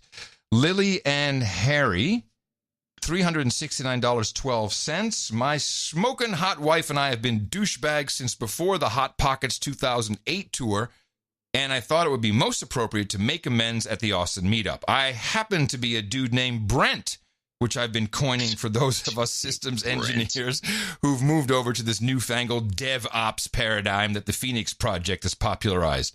Brent is a colorful character in this book. Enclosed a check for $369.12, which comes out to 3333 in 3 plus 3 plus 3 plus 3 in numerology quackery. I'd like to apply it towards Lily's future damehood and would request a respect jingle. And I must say that Lily brought a beautiful candle for Tina the Keeper. And this is a very, very nice gift. Very, very sweet. Thank you for doing that. It is highly appreciated, and it smells nice here. RESPICT. $50. Karma. $50 from Damon, and he will be knighted today as Sir D, and it's all $33 donations. So he did $33 a month, and he has made his knighthood, and he wants Dr. Pepper and beef jerky at the round table, both of which will be available in abundance. Sir Moser, the Moserian Knight of the 33rd Parallel, $333.33. Adam and John, it has been a while since my last donation, so I thought I'd take the opportunity of attending the Texas meetup to refresh my karma pool. Seems like the cosmos has been prompting me to donate to the best podcast in the universe for a few months now, as my car odometer rolled over 33,333.33 during road construction. I've been taking exit 33 to get to work and parking behind countless cars with 33 in the license plate. Did you get the message yet? However, the tipping point had to be when I put the Texas meetup in Google Maps, and the first time the trip from home was estimated at 3 hours and 33 minutes. He actually provided a copy of the printout, and it is indeed 220 miles, 3 hours, 33 minutes. The message is clear. I had to donate. 333.33. No jingles, but could we have some goat karma, as it always makes me and my wife laugh hysterically. Sir Moser the Moserian, Knight of the 33rd Parallel. You've got karma. Then we have Sir Rutherford the Brave, and I believe he emailed a note. See, now I'm just like you, John. Except I don't have squirrel mail. Squirrel mail. I think it actually may be for his knighting. I'll have to look it up and make sure I have that. He will be knighted today. During the segment, I'll see if I can find his note. Dave the Mormon, $111.11, and he wants a generic jobs karma. Yes, my handwriting sucks. This small donation of $111.11 will go a little way towards returning some of the value I've gotten from the show over the years. I blame you and RT for showing me that the facts are malleable, and it's important to think for yourself and not just regurgitate talking points. Love and light, Dave the Mormon. Generic jobs karma. Jobs, jobs, jobs, and jobs. Let's vote for jobs. You've got karma. Miss Jamie of the Highway came in with $60. I'm sad. I know I spoke with her, but I didn't quite realize. I think she's N3EOP, November 3 Echo Oscar Papa. I believe she's a very famous ham radio operator, also pilot, from north of us here in Texas. So thank you for your support, Miss Jamie. I'm sorry I didn't figure it out soon enough. I had some questions to ask you. Sir Eric Cowley, what? Too late. Yeah. Well, she's in Texas. Snubbed the poor woman. I did not. I'm busy. I'm sure I met her. I know I met her, but I didn't put two and two together. Sir Eric Cowley, $60. No jingles, no karma. Sir Terry, the Knight of Gowley's Ridge, $60. No note. Baron Gordon Walton, $220, and he wants that applied to Catherine Walton, his daughter, for her road to damehood, starting with an associate executive producership on the show today. Dame Firecracker. And she was there, and she gave $719.94 to the cause, and this is for her husband, who will be knighted as Sir Et, Slayer of the Dragons. Her note, this donation is enough to have my husband next to me at the table. Please knight him with the above name. This is in celebration of the past year's success and upcoming 25th anniversary. Thanks for being such a great partner. That's what she's saying to him. Thanks, Adam and John, for all the great deconstruction you do. Love and light, Dame Firecracker. And she wants... What does she want here? She wanted... whooping with the Constitution. So we'll do a whooping with the Constitution and a karma. Now get out there and whoop Obama's behind. Whooping, whooping, whooping, whooping, whooping, whooping, whooping with the Constitution. Whooping, whooping, whooping, whooping, whooping, whooping with the Constitution. Whooping, whooping, whooping, whooping, whooping with the Constitution.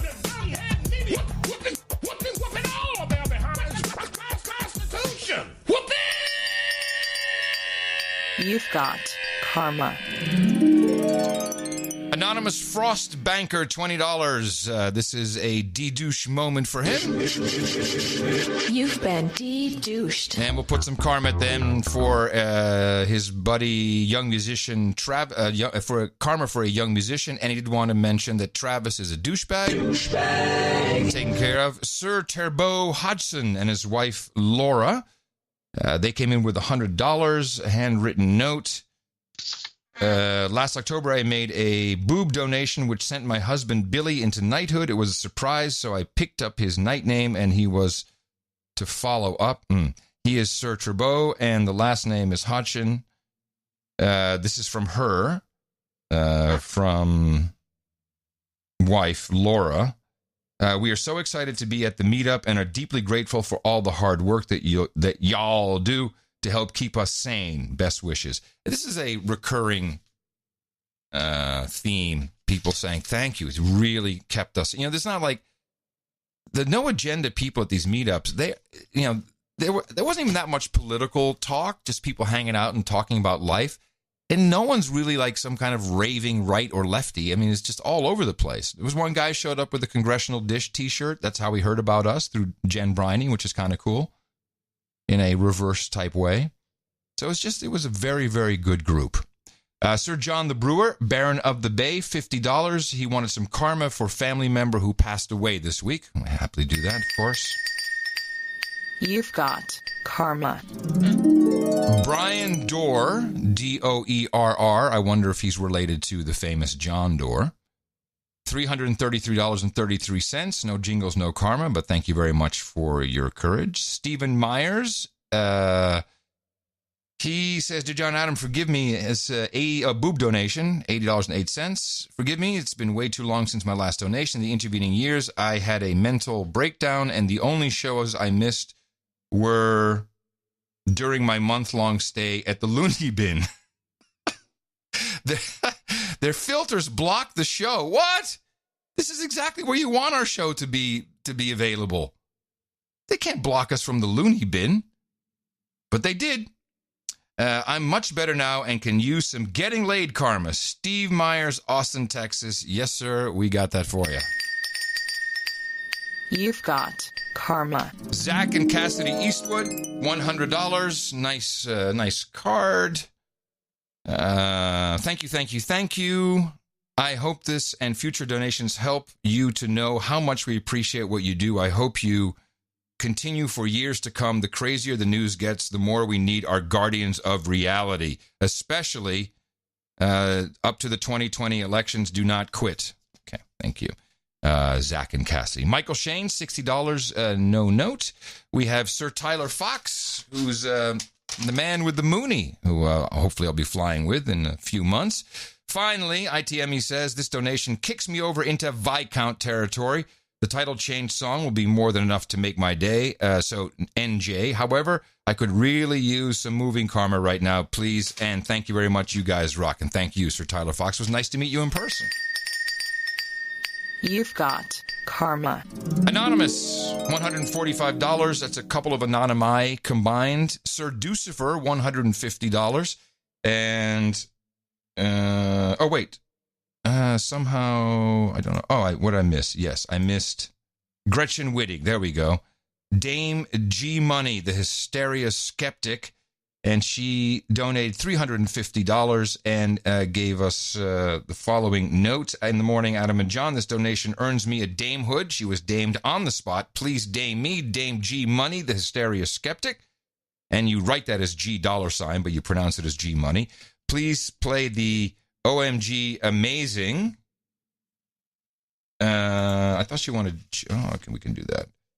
Amazing, yes. And what's the next one? Because it truly is stay cool. Don't go to Spotify. I love your work. Oh my God, that is amazing! You've got karma. Stephen C. Rink, $320.33. That is a combined 4 boobs. Thank you very much. Sir Boobs, 8008. Sir 8008. Sir Boobs. Sir Ducifer. Who is our buddy over there at InfoWars, was propagating the formula, $150. He has a knight, of course. He is the Sir Ducifer Knight of 4 Strings, Funk, 4 Kids, and Time Travel. Thanks for all the news analysis and tidbits of knowledge. Always helps me when they call me in to sub on one of the InfoWars shows. Jingles, whooping with the Constitution. Let me get the whoop it ready. Whooper with the Constitution also wants a chemtrails, popular today. The Berkeley Hummer. Okay. And Goat Karma. For all knights and producers, belated birthday wishes to my 2 oldest boys, Morgan, who turned 14, Quincy, who's 9, and my super awesome wife, Trish, who's barely a day over 35. All February birthdays, and we say happy birthday to all of you. Get out there! Whooping with the Constitution!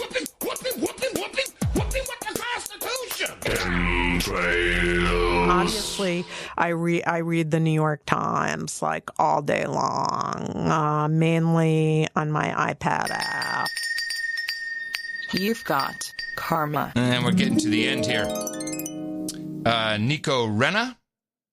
No, wait. Lee first, $100. He says, thank you for your courage. Nico Renna, $355.69. I believe Nico will be knighted today. Then we have Dominic Vitale.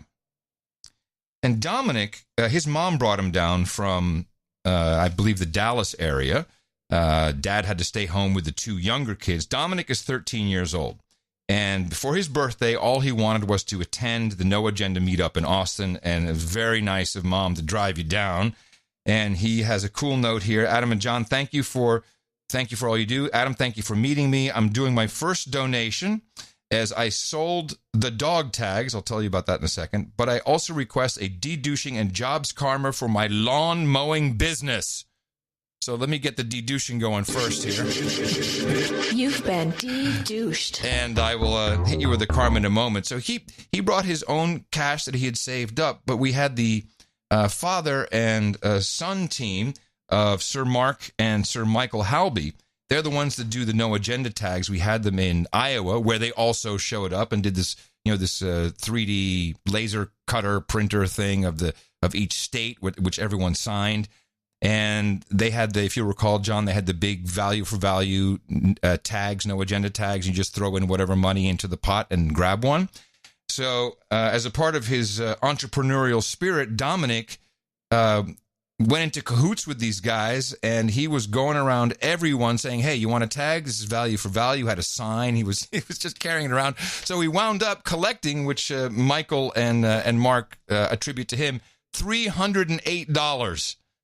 So that's $288 in dog tags cash sales. You can find those at noagendatags.com, and $20 of his own hard-earned money. He's on his way to knighthood, and we could not be prouder of you. And here's some karma for you. You've got karma. And then getting down to the last couple of notes here, we have indeed Sir Mark Halby and Sir Michael Halby, NJNK. Michael and I would like to make this donation on behalf of our new best friend, Dominic Vitale, who we met at the Austin meetup. We brought the tags from noagendatags.com. Dominic took it upon himself to show the tags to everyone and raise all the money in clothes. This young man truly represents the best of Gitmo Nation. Hope we can make him a knight very soon. Thank you, guys. It was good to see you again. Billy and Luis Villarreal, $300. And dear Adam, John, Tina, Eric DeShill, greetings. I write this in much anticipation of meeting Adam and Tina today. I hope you are both huggers. Let me tell you, she's a hugger for sure. We hugged. With this $300, I will become a dame.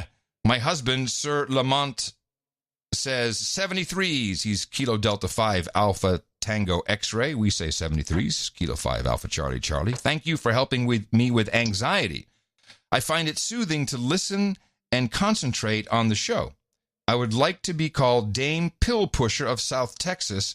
And to the round table, please bring Dilaudid. How do you pronounce it, John? Dilaudid? It says Dilaudid? Dilaudid and Benadryl? I don't have the, you had to look at it. Dilaudid and Benadryl pushed fast. Okay. She wanted, what does she want here? 2 to the head. Can you see that juice? Okay, I think we can do this. Juice. And I had all this so nicely lined up. Here's the juice.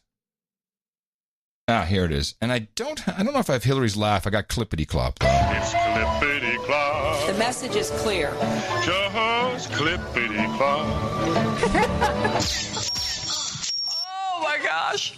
Can you see that juice? You've got karma. And we're down to our last note with 3 more mentions to go. John D. Croft, $207.60. He's from Pflugerville. Adam and John, I need to be de-douched. You've been de-douched. I've been listening for a while, have not donated, but have definitely found value in our podcast. And he says, the show where agile methodologies were discussed made me literally laugh out loud. The new job that I started back in November uses agile, and it really is smoke and mirrors. One of the best things about this job is the time that it affords me on my commute to consume more podcasts since my commute increased from 25 minutes one way to 70 minutes one way. And he's got some stuff about, of course, he picked up a Raspberry Pi, installed a Pi hole. He says, while I was never a dyed-in-the-wool tinfoil hat guy, I've always been aware the media was not telling the whole story. I remember as a Marine back in the 1990s, we had a government shutdown. We still got paid and everything worked out. The way that the media carried on about it recently was ridiculous. Where I work, we do a lot of charity and volunteer work. We donated the remaining funds left over from our Christmas party to the Austin Food Bank. We just received a letter telling us a story about how our donations specifically helped 2 furloughed government workers. I am closing the thank you letter from the food bank. I find it a little off-putting. The thank you includes asking for more money. If I mention on the show, please do not include our company name. Of course, gotcha. He would like some automobile karma since the new job will be racking up the miles on his ride to the tune of $30K per year. NJNK, no, just kidding. He wants the karma. And thank you very much. You've got karma. And Jason McKinney, $302. He was knighted. He is Sir Jason of the Null Pointer Exception. Also a ham, Kilo Delta 5, Kilo Mike Alpha 73s. And he will be knighted today. And Kyle Casey, finally, $200, who wants a de-douching and jobs karma. You've been de-douched. Jobs, jobs, and jobs. Let's vote for jobs. You've got karma. And as we wrap it up again, thanks to Austin Beer Works, the keg whisperer Ross, who set it all up for us, Sir Gene, Mark Hall, Tina the Keeper, Eric the Shill, of course, who came in specifically for the meetup, was a big hit with the ladies. Everybody loves them some shill. And everybody else who came was really nice, somewhat humbling, and incredibly energizing, and it was great to meet all of you. And thank you all for your courage. Great. Yes, long list. The one thing about it that you notice is that there's a lot of people that normally don't donate through the normal channels. Correct. A lot of first timers, a lot of because they won't donate through the normal channels. Yeah. And but they'll go to the meetup and then you donate there. So that's what the reason to do these meetups. It's probably a very good idea. Okay, well, let's look at the regular list of people. If you don't mind doing that. New? I was irked by talking about, you mentioned the huggers. So John Lasseter. Yes. Who's fired from Pixar, or not fired, he quit Pixar because he was being berated for being a kind of a hugger in California. Unwanted hugging. Yes. Which, I guess could be a problem. But he's an unwanted hugger, so he quits. So he joins this new company, Skydance. There's going to be a huggers there, too, I'm sure. The Skydance has done a number. There's a big production company. They needed a guy they need a creative guy like that. Mm-hmm. And Emma Thompson immediately quits and walks out. Yeah, right. Weak. Who does she think she is?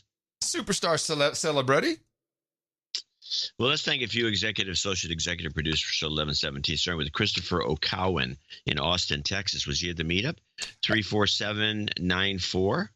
Yes, he was. Yes, he was. Yep. I was seeing Adam, the OG DSC listener. I was present when Adam rolled into town during the Hot Pockets tour. I'm still a proud folder. He said. It's a long story. Can't you shorten it? With this executive producer donation, I'm changing my title to Baronet. Is he on the list? Maybe. Good question. I will check. Please give me a clippity-clop. Don't eat me. And a whoop him. Well, and as I was prepping for this, I was like, maybe we should give him a new "Don't Eat Me" since it's we have moved on in time. It's clippity-clop. The message is clear. Just clippity-clop. Don't eat me, AOC. Get out there, whooping with the Constitution. Down. Sir James Barron of Class G Airspace and Dame Elise in Wiley, Texas, 33333. Were they there? Yes, absolutely. It was good to meet him because I'd never met the Baron of Class G Airspace. Want to just say hi. Thanks for what you do. I'm always glad to support you guys. A true value for value as opposed to just chipping in, which is going to be our new theme. And I think Dame Elise I think she's a high school teacher.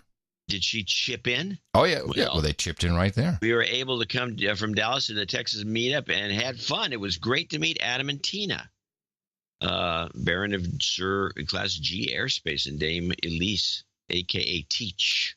So John Helmer in Shawnee, Kansas, 33333. A lot of that today. I was planning to give this donation to Adam in Des Moines last week. Unfortunately, I wasn't able to come up from Kansas City to join. John, if you organize another train museum meetup, I'll come out to California. People love the train museum. They do. Here's your value for value. Thank you for your excellent deconstruction and analysis you provide twice weekly on Thursday and Thursday. That's a tribute to Adam. Please wish Angie, my MILFy wife of 22 years, a happy birthday on March 7th. Can I get the following jingles? MILF, Charlie Rose, Sexuality, and Goat Karma. Keep up the good work. And he needs an invisible hat. MILF, that's one mother I'd like to. Tell me about the sexuality. It's in your DNA. You've got karma. There's your goat karma. Catch your hat. In hindsight, that's the creepiest clip we have. It kind of is. Yes. Who knew? Who knew? We were just joking around. Turns out, guy really is a creep. Lawrence Abelli. Well, he just likes to walk around naked. Well, it's not creepy. Lawrence Abelli. Lawrence Abel or Abelli. Can't tell. Abele in Ventura, California, 13333. He did do an email note. He sends I think he does this every once in a while, this 133 thing. You know what he did? He sent this note in on the 20th, and I got it, and I looked at it. He went through the credit union of Southern California, which forwarded the $333 to us via one of the check servicing companies that sends the checks in. And so it's a roundabout way of doing it, but I was wondering when it was going to come in and how it was going to come in, because I assumed it was pop money or something like that. Thank you for all your incredible insight. Your show is an important part of my balanced mental diet. You help me keep calm in an overstimulated M5M world. Please keep on doing this, and please more crackpot. I missed the second half show segments. Yes, there were a number of people who asked for this, and I've taken it to heart. Yeah, well, I'm... jingle request. He wants the arousing. Can you see the juice clip? Arousing? Can you see the juice clip? Okay. No, he thinks it's arousing. Okay. Clip. And does he want any karma with that, or we just go? No, I would give him some karma. He didn't. Oh my gosh! Can you see that juice? You've got karma. Before you go on, John, I found the note for Sir Rutherford the Brave. Just quickly, dear John Adam, keeping this short. Thank you for your courage. As always, the show has been on fire as of late. Super happy I was able to give this donation to Adam in person at the Austin meetup, finally. I gave Adam the long story of me and no agenda and his advice when I moved to Austin. Thankfully, the job's karma worked. When I became a knight, I had to stop the monthly 1111 during my time of career change and unsure income. But now that things are better, I did the math, and I would have sent $199.98 in that time. So this is $200. It gets me squared away. Just another shot of jobs karma so I can get back on the monthly and throw you guys extra from time to time and worry less about just getting by. Keep up the great work. Sincerely, Sir Rutherford the Brave. Jobs, jobs, jobs, and jobs. Let's vote for jobs. You've got karma. Kyle Parker in Salt Lake City, Utah, 333. Please de-douche me. You've been de-douched. Please de-douche me. My name is Kyle from SLC, and the threes were just too many. The donation of 333.33 on 33 happens on my 33rd birthday. My smoking hot wife's Janet's 26th, and our 3rd anniversary. A jobs karma and a goat kicker, please. Great work. Jobs, jobs, jobs, and jobs. Let's vote for jobs. You've got karma. Ryan Brady. We go to associate executive producers. We got 2 or 3 of them. Ryan Brady in Pittsburgh, $250. He wrote a note in. He actually wrote it out, and then he decided that nobody could read it. It was on a nice card, and then so he typed it. Oh, we had one of those notes that someone sent us a note that we're the 3 of us last night, and we can't read it, and then out falls a rewritten version of the note, which I think his wife did or something. It's great. Yeah, there's some people, I guess, they're self-aware about the fact that their handwriting is illegible. Funny, his writing I'm looking at is not that bad. I could have read this. I wouldn't have liked to have read it, but I could have. Hi, ITM. After listening to 2 years and completely derailing show 1000's donation segment, I'm finally ready to ascend to knighthood. I think he's on the list. He sure is. I put a list on there. You like the title? Sometimes I forget to do that. Like the title, Sir Ryan, Knight of the Three Rivers, in honor of my hometown signature feature, Pittsburgh. The combination of in-depth analysis and witty banter makes the news palatable, since all the M5M sources out there are just screaming at each other from their perspective dimensions. It's nice having breakdowns of all the top stories, as well as non-advertiser-friendly looks into Shantex, the Lear Foundation, many woes of living in the Austin-San Francisco area. I'm another millennial that will be going OTG thanks to Adam's segments, and I'm considering the Light Phone 2 when it releases in July. If not, I will probably get a feature phone that will help me gradually detox from my Galaxy S5. Not a douchebag call out per se, but surprised I haven't heard more Pittsburgh donations. Time to chip in, chumps. Chip in, chumps. I like it. Please play the jingle where John tells the slaves we can get used to mac and cheese, and humbly requesting relationship karma, because there's nothing girls love more than a knight in shining armor. They'll just have to settle for a well-dressed one with a nifty ring and a wax sealer. So he wants mac and cheese and a karma. And I will say this. I want to mention this about Pittsburgh is curiously Dimension B liberal. Yes. And all the people I know in California that were like hyper liberal, and they couldn't move to, they either came from, they couldn't move to New York. This is new that you're using hyper liberal. Well, it's a word I prefer to progressive. That's a good one. Hyper liberal. I like that. It's good. But it means that kind of Bernie Sanders style progressive, AOC style progressive. Right. I consider hyper liberal. Yeah. Anyway, so they a lot of them have moved to Pittsburgh. There's a couple big colleges there, Carnegie Mellon and Pittsburgh, University of Pittsburgh. Mike's there too. Mike Malaro, who used to live in Austin. Mike and Jane. Yeah. They're there. They got kids now. They got 18 kids. Maybe a lot of people move to Pitt, but it's the hyper liberals that have moved there. It's not like so. I don't think you're going to get many donors because they don't have any interest in this show. I think Mike is the hyper and Jane is the liberal. So combine their hyper liberal. Yes. And he wanted mac and cheese, and what else did he want? Just some karma. You slaves can get used to mac and cheese. Mac and cheese. Mac and cheese. Cheap macaroni and cheap cheddar melted together. Mac and cheese. Mac and cheese. Mac and cheese. You've got karma. Relationship karma. Oh, yes, relationship karma. Right. Darren Grimes, $222, somewhere in, I believe, Canada. Yes, this is the Grimerica. The guys from Grimerica. It's our Grimerica guys. Thanks for all your hard work, gents. The guys at Grimerica show request podcast karma for the next week's upcoming number 333 episode, as well as a bit for their new podcast venture, 13 Questions. A show mostly about I think, wisdom. Mostly for men. For men. You're both welcome to come on anytime. 13questionspodcast.com. Thank you for your courage. Yes, and thank you guys. And I still owe you a visit to the Grimerica show. I promise I'm going to do it. You've got karma. Patrick Comer, the Southern Cal Hills.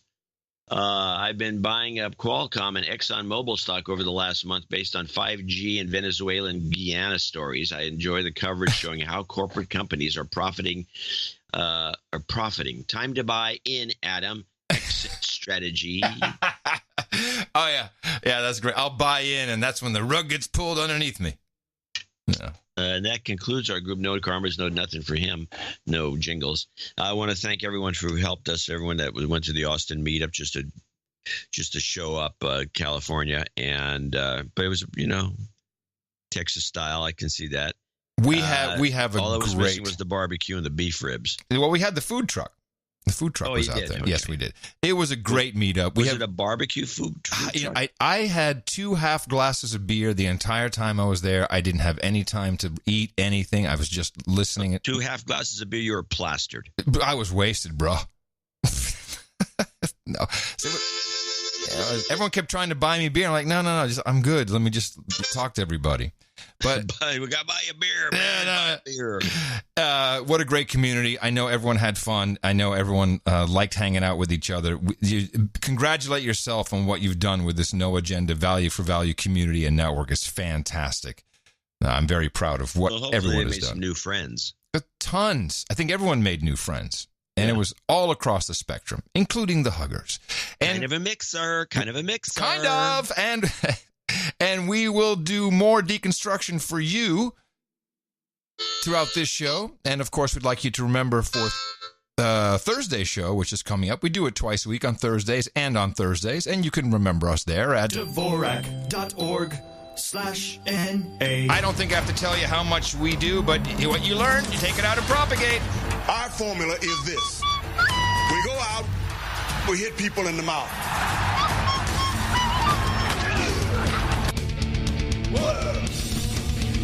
Order. Shut up, slave. Shut up, slave.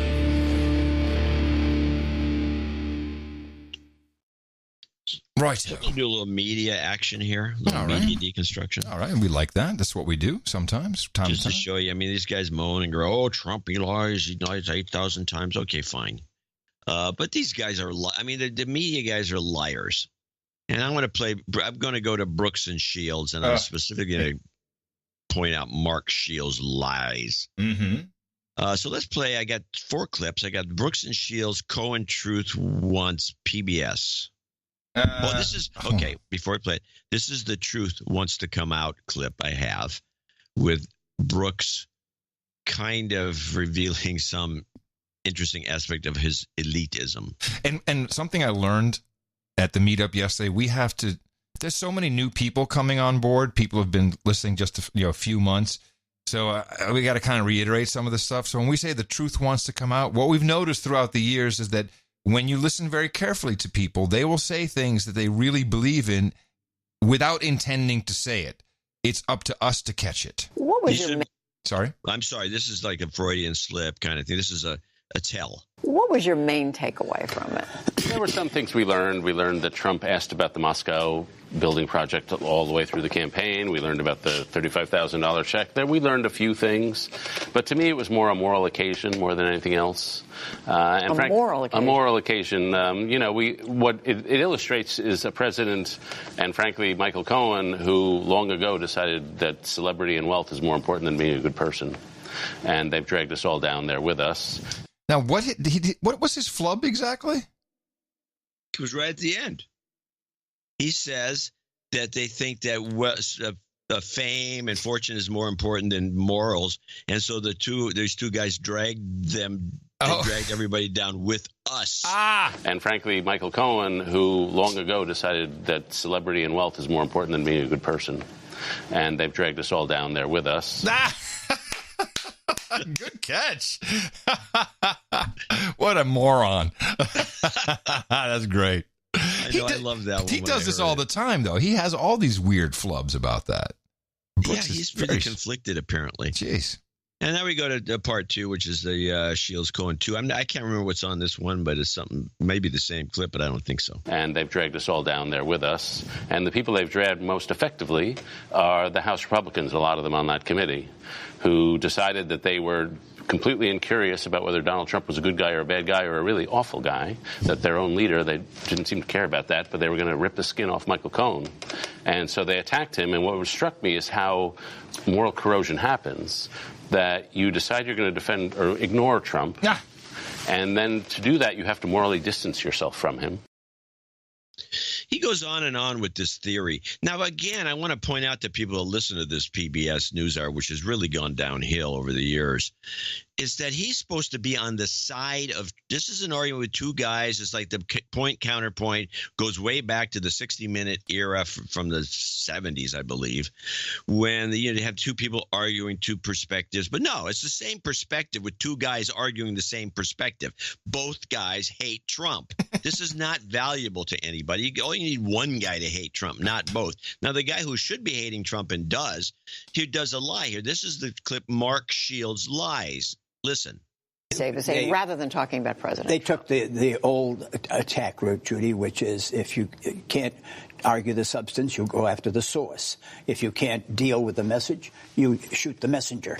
And that's what their whole strategy was. The very fact that not a single member of the Republican committee defended Donald Trump or what he was charged or alleged to have done, to me was revealing. They just decided to go after Michael Cohen. Now, not a single member of the Republican group defended Trump ever. Now, this is a lie. Now, I think it was Meadows or whoever it was that brought the black woman in there, and I have it here. And then there's other examples. I just pulled the one that was the most obvious, which is defending Trump. Play this clip, defending Trump, and then think about what Shields just said and tell me this is not defending Trump. Well, I'm glad you acknowledge Ms. Patton. Actually, today in her personal capacity, to actually shed some light. How long have you known Ms. Patton? I'm responsible for Lynn Patton joining the Trump Organization and the job that she currently holds. Well, I'm glad you acknowledge that because you made some very demeaning comments about the president that Ms. Patton doesn't agree with. In fact, it has to do with your claim of racism. She says that as a daughter of a man born in Birmingham, Alabama, that there is no way that she would work for an individual who was racist. How do you reconcile the two of those, Mr. As neither should I, as the son of a Holocaust survivor. No. But, Mr. Cohen, I guess what I'm saying is I've talked to the president over 300 times. I've not heard one time a racist comment out of his mouth in private. So how do you reconcile it? Do you have proof of those conversations? I would ask you to Do you have tape recordings of those conversations? No, sir. No. Okay, now, how is that not defending Trump? Well, it is, of course. It's So what is Shields talking about? Either Shields is Let's listen again. lying. Let's listen again to Shields. Rather than talking about president they took the old attack route, Judy, which is if you can't argue the substance, you go after the source. If you can't deal with the message, you shoot the messenger. And that's what their whole strategy was. The very fact that not a single member of the Republican committee defended Donald Trump or what he was charged or alleged to have done, to me was revealing. They just decided to go after Michael Cohen. Now, you're right. He's lying. Maybe he didn't see. He's either, well, there's two things. One, I think he's lying because he knows nobody's going to check on this because nobody's going to watch this stupid hearing. It was ridiculous. It's the same as saying, or he never saw the hearing, which is possible. That's also possible. It's the same as saying Trump is humorless. Yeah. So we're dealing with PBS NewsHour has two guys that are just anti-Trump, which is unbalanced reporting. And then you got this guy just blatantly lying, and I think I could probably catch him doing this constantly. And it's important to understand that this program in particular, PBS NewsHour, is what Washington, D.C. watches. That's what Uncle Don watches. You know, it's like that. This is what they watch. Yeah. This is not questioned as being truthful all the time because, hey, it's the PBS NewsHour. Yeah, well, I was very irked by this. And I don't care that he's, what Trump's up to or what he's doing, that like these guys. But I just find it annoying that you have a show where you bring these two guys out and they both just both anti-Trumpers. Yeah. Both liberals. I mean, I think Brooks has mentioned he's a Democrat. But and then you can't get enough material from what's already available from maybe that 2-hour speech, for example. You can't get enough material, so you actually lie about what material you have. It's unconscionable. And make millions of dollars in the process. Myself with a guy like this. I can tell. And he's making bank. Well, he's doing better than we are. Yeah, exactly. Anyway, okay. The end of that. Several producers put together very nice packages for me of the Scandinavian fracas. Oh yes, the SNC Lavalin, which is just it's a great story. There's some great sound clips. Everyone did 3 different versions. And through that, I chose 2 clips to play. Can I preface it with something? Yeah. Not a clip, but I would recommend people look at the wiki page for this company. Yes. And when you get down to when the scandals begin, it is scandal-ridden. It's great. It really is fantastic. So this is Michelle Rempel. She's a conservative, and she's in the Scandinavian Governmente there.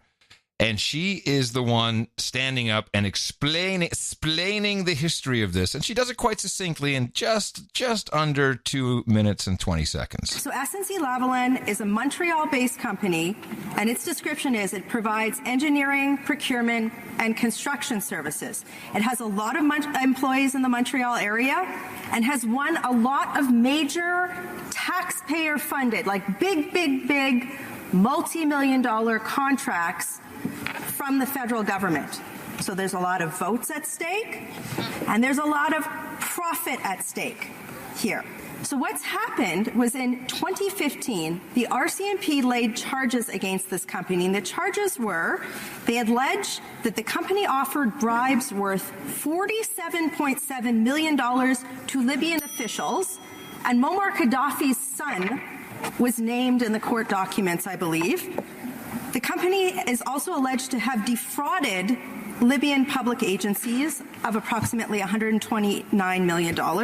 And recently we found out that the RCMP has laid out a bribery scheme here in Canada with the company involving the $127 million Jacques Cartier bridge contract. Any collusion? Which a federal official pleaded guilty to last year in accepting more than $2.3 million worth of payments from this company.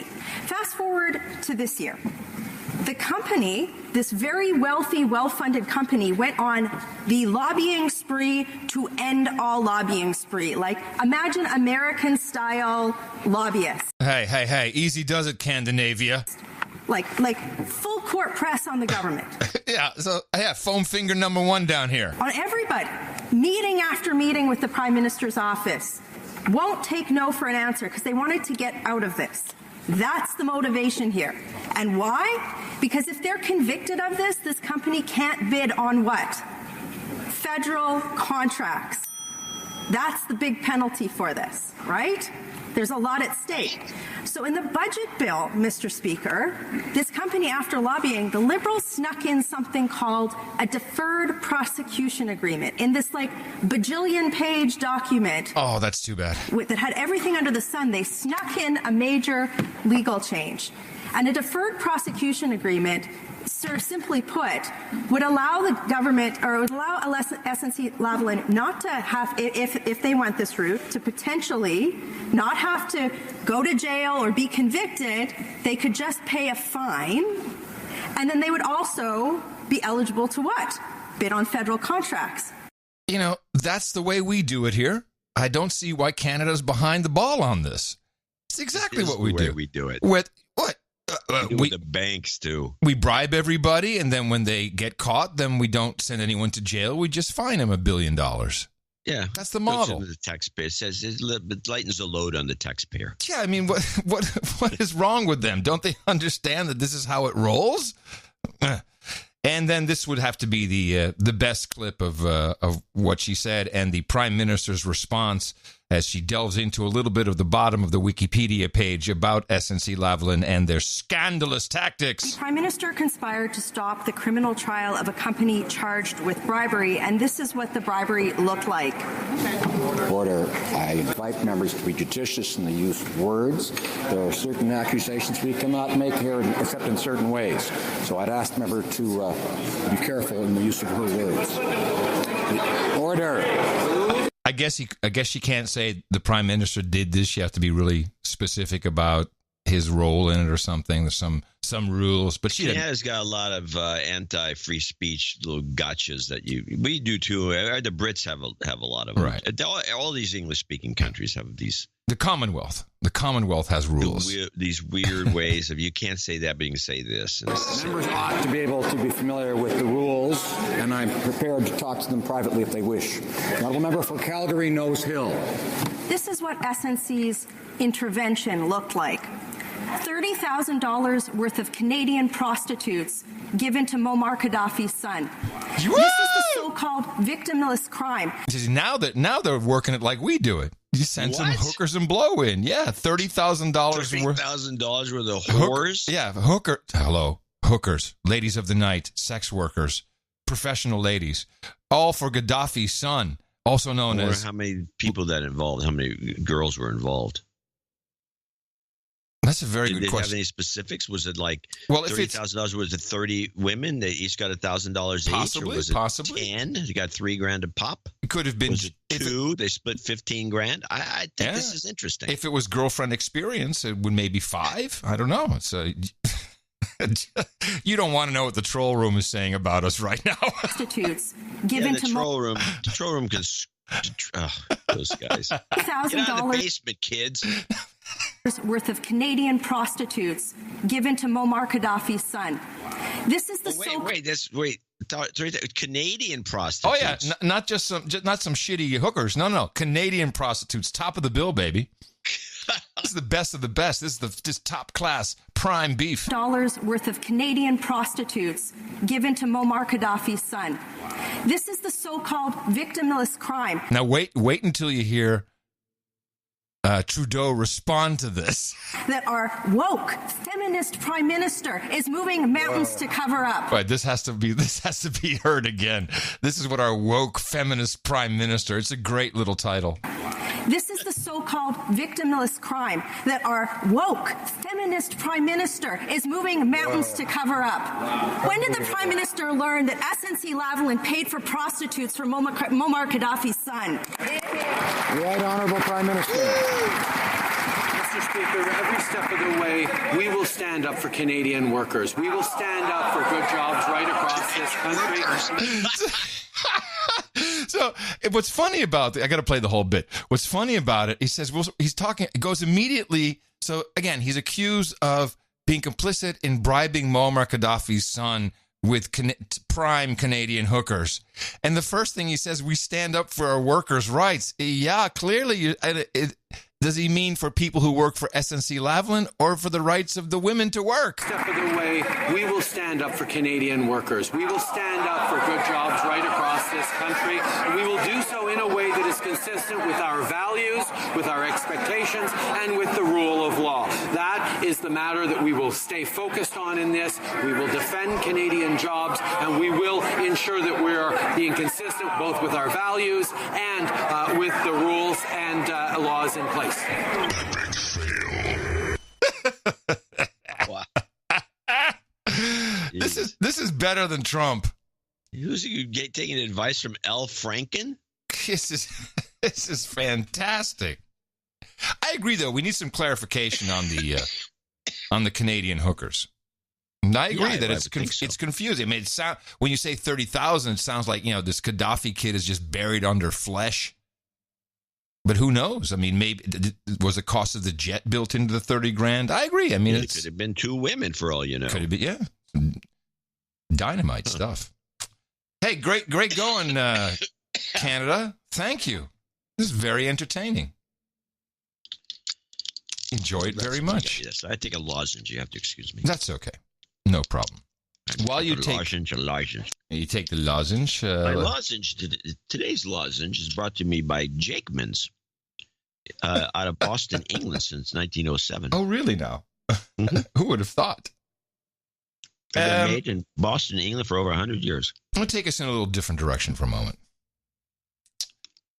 I think we were one of the first to start talking about the Facebook / Google / YouTube moderators that been to an extent Twitter, but mainly Facebook and Google. And we see them here in downtown Austin right across the street. These are the people that sit and watch for hours every single day to all the horrific shit that is uploaded to these social networks and have to make decisions about leaving them on. Is it within context? This is what AI, machine learning, AIML is supposed to do and what we've been promised. But meanwhile, there's 15,000 of these contractors working just for Facebook. And it apparently is a very harrowing job, very poorly paid, $15 an hour, which is great in Arizona. It's higher than minimum wage. But when you hear what these people have to go through, it's quite, there's something askew with the Facebook business model and how they reward important employees. And since we can barely get any good information from M5M, I went to the podcasts, and the most recent article written about these Facebook moderators was for The Verge. And so The Verge cast brought on the Casey Newton, who is the author of this article, and I wanted to share some pieces of it because there's some new information we haven't learned, some terms that I think will be useful, and just some conclusions. Let's talk first about the job itself and the tools they use. What they do is they use a piece of software called Single Review Tool, or SRT, and it offers up an endless queue of posts that someone somewhere in the world has reported for violating Facebook's content policy. So some of this stuff is benign. Some of this is just people trolling their friends by reporting their posts. But of course, a lot of it is really disturbing. It's violent content. It's graphic sexual content. It's child exploitation. It's stuff that, if you look at it long enough, can have really lasting and negative effects on your mental health. And as you listen to this guy, this reporter, he is such a millennial. You'll hear him uptalk into things he wants you to agree with, which just doesn't matter that much. It's just interesting because you'll hear it. And so, you sort of ask, like, what is the job? The job is to work an 8-hour shift where you're going to be asked to look at maybe 300, maybe 400 if you're really moving quickly, posts per day, and then spending less than 30 seconds on each item, decide whether it adheres to Facebook's very lengthy community guidelines. And as the story points out, those guidelines are actually changing almost every day. And if you say this is violating, then you have to say why it's violating. And you sort of also have to say, like, in what order it's violating. So, like, this very weird quirk of the system that I didn't describe in the story is if something depicts violence, but there's also nudity in the image, which actually happens a lot, and you mark the post as violating for being violent, that will count against your accuracy score, because what you should have marked it for was having nudity, which is the highest order violation in Facebook's rules. That was interesting to me. Nudity is a higher violation in the Facebook rule pecking order than violence. Well, that's kind of the way it is in the movie business. Yeah, you're right. You're right. Didn't even think about it. Let's talk about what they make for doing this. And the question never really gets answered as to, can't this be done through artificial intelligence? But this is the conversation about it. You created this incredibly high pressure job where people who are making $15 an hour and who've been entrusted with these very important questions of speech and security, they're now being held to this standard that many of them describe to me as impossible.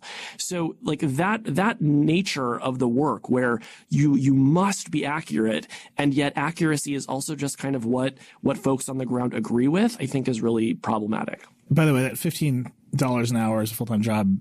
It adds up to what, $28,800? Yeah, $28,800 a year. And, if you stay on for a year, you can get a 47 cents an hour increase. Here's what I think is going on. When you look at what Facebook has said about content moderation over the past couple of years, they're always very quick to point out the amount of moderation that they're able to do via machine learning, AI, and how that number is growing over time.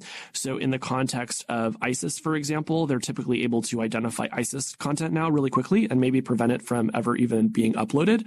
And that's a good thing. I think the problem, though, is that when you start talking about it in those terms, you have already decided that the job that you're doing is essentially a machine job, and that these 15,000 workers that you've hired around the world to do this are effectively a stopgap measure. And they're going to be given this task for only as long as until the machine can do it. And of course, as a result, you're not going to see the people who are doing this job fully as people, right? You're going to see them as cogs in a machine. And so a lot of what I wanted to kind of explore in this story was just the humanity of these people and like what is their lived experience of doing a job, and try to separate that just from this system that has been built up around them. Yeah, you picked up on the same thing I did. It becomes very irritating when he's trying to tell you something. All of a sudden, he's telling you like this, because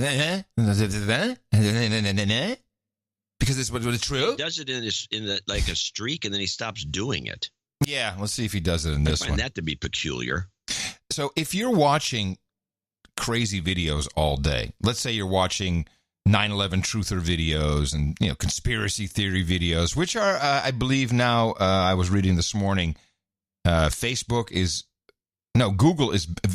is banning all conspiracy theory videos from the algorithm, so they will not be surfaced anywhere. Only if you search. So what happens? Some of the best stuff.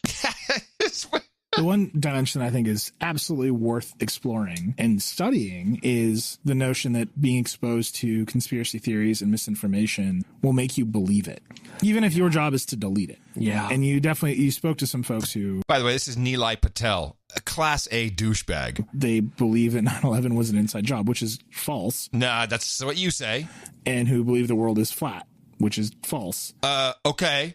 And this seems to just come up a little bit more often than anyone would reasonably hope. Absolutely. I mean, even for folks that I spoke with who had not felt affected in that way, they did tell me that they felt in danger of that, right? I talked to one person who said that after they watched their 15th Alex Jones video, they thought, oh, he's starting to make some sense. And then they caught themselves and they're like, oh my God, I need to stop doing this. After my story came out today, somebody tweeted at me that this is the thing that gets me.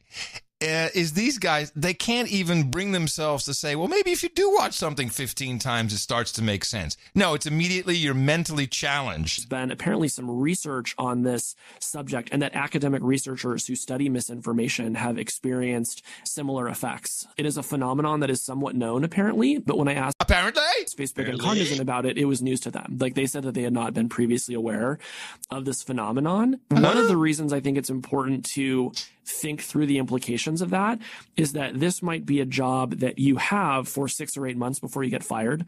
I heard a story that almost an entire training class, which, involved dozens of people, almost an entire class was walked out the door on their final day of training because they weren't accurate enough. Other people I talked to started having panic attacks during training, right? So think about what kind of lasting effect on your psyche might come from doing this job for a year, and then how long this job will have changed you forever. I think that the lasting impacts can be quite severe. And again, for $15 an hour, it just doesn't seem like a good bargain. Okay. So the conclusion, and this is what got me just really a head shaker to me. The conclusion of the Verge bags is, so you already hear them talking about how it's very difficult and, it works on your psyche, and you probably can't do more than 6 or 9 months because then you become an idiot and start believing in conspiracy theories, even though scientists have not really heard of this. But okay, so I guess they know it's true when it happens, and it's only $15 an hour, and these people who are here only as placeholders until the artificial intelligence and the machine learning comes into play. These people, John, they are heroes. Just before we came on, our producer Zach and I were talking about other kinds of jobs where we inflict this level of pain on people and trauma on people. Yeah. The United States government routinely sends young people into war, but then they come back and we valorize them. Right. We have police and firefighters. We valorize them as first responders. There does not appear to be that additional level of valor and value ascribed to the people using the single review tool at a contractor in Phoenix. And there absolutely should be. And actually, for me, maybe the most exciting part of writing this story was the hope that I could shed light on the work that they do. Because again, as somebody who uses Facebook and Instagram, I benefit from their work every day, even though I will never know their names. Not only do these people not get the credit that they deserve for the work that they do, but many of the ones that I spoke to actually felt nervous about sharing their work days with even their spouses, their partners, their loved ones. They felt like they should never refer to the work they did at Facebook, or that might be yet another thing that could get them fired. And so that increased their feelings of loneliness and alienation. And, I think could potentially put some vulnerable people at risk. So that secrecy element is a real double-edged sword. Yeah, man. They're working for humanity, baby. They're like cops and teachers and firefighters, and we're benefiting from them making sure nothing harmful reaches my retina. There's a couple of things, of course, they don't deal with. For example, this thing that the guy talks about where at the end, if you even talk about Facebook, you might get fired. There's things called wrongful termination suits that are pretty effective, especially against big, giant companies with big, deep pockets. Mm-hmm. Does that ever discuss? No. The other thing is these guys, they burn out after so many months. Does anybody go on disability? It should be a very easy way to do this. You should be able to go to a doctor or a shrink or somebody and get on SDI or whatever it is, the disability insurance program, and be paid for not working. You should be able to do that. Is that discussed in this piece? I doubt it. Now, the other thing that strikes me is that, do we know that this is not some CIA experiment? Oh, man, I love you for that idea. It's like got experiment written all over it. It's hyper MK Ultra. Yeah, it does have that written all over it, doesn't it? Damn, good one. I'll give you a bell. I got a bell. Good one. I like that. Well, if not, hello, you guys, here's an idea for you. It's something you might want to try out. Get in on this. Yeah, and Facebook research love this sort of thing. Should be all over it. Yes. Interesting. A lot of people at the meetup yesterday were like, hey, man, show me your OTG phone. Oh, brother. I'd be whipping it out. Here you go. Yeah, you'd be whipping it out. I'd be whipping it out. That's right. Oh, speaking of here's something odd I wanted to ask you about, if you know how this works. So a long, long time ago, now I still have my iPhone. It just sits on the floor in the living room, only to run WhatsApp if I need to talk to somebody on that, but I barely use it for that as well. So my credit card number got jacked, and so I've gone through the fun process of changing credit card numbers on everything that is connected to my card, which, it includes infrastructure for the show, mainly, stuff like that. You'd be surprised how many things are connected to your credit card on some kind of subscription basis. But here's the thing that was odd. So this is a Chase credit card. And this Chase credit card, years ago, I put it into my iPhone, my Apple Wallet, so you can use it for Apple Pay, which I also haven't used. I mean, how long have I been doing OTG? Like at least a year longer. So I have not used Apple Pay, but the credit card was still in there. No. Well, it's okay. It's this is the thing. You got to use your thumbprint, and then you can, contactless. You can pay for something at and most registers. So as I'm going through, what to change here and there, I get an email from Apple, which I'm always suspicious of because, a lot of those Apple emails are phishing expeditions, PH. And it says, we've updated your card. Here's the new number. Here's the last 4 digits of the number. It's updated in your Apple Wallet. And I went to check. And indeed, the new credit card had replaced the old credit card without my intervention. So Chase somehow has a direct connection with Apple, direct enough. This is not acceptable. I found it really creepy and extremely unacceptable. So Chase said, Curry has a new card. Go ahead, just swap it right out. I don't think that's cool. I think it may even be borderline illegal. It might be illegal. You might look into that. Although I'm sure I signed some EULA somewhere. Yeah, you probably did sign some piece of crap that made it legal for you. But maybe they have. This is some interbanking connection that we don't know. People in the troll room are confirming this happened to them as well.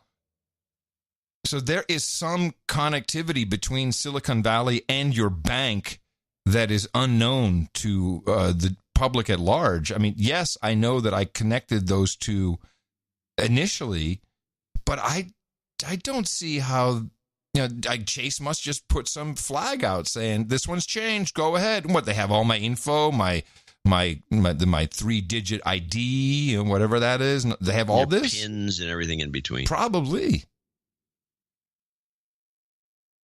Digital copy of your thumbprint that can be used for anything in the future if some phony wants to take over your account and ruin you.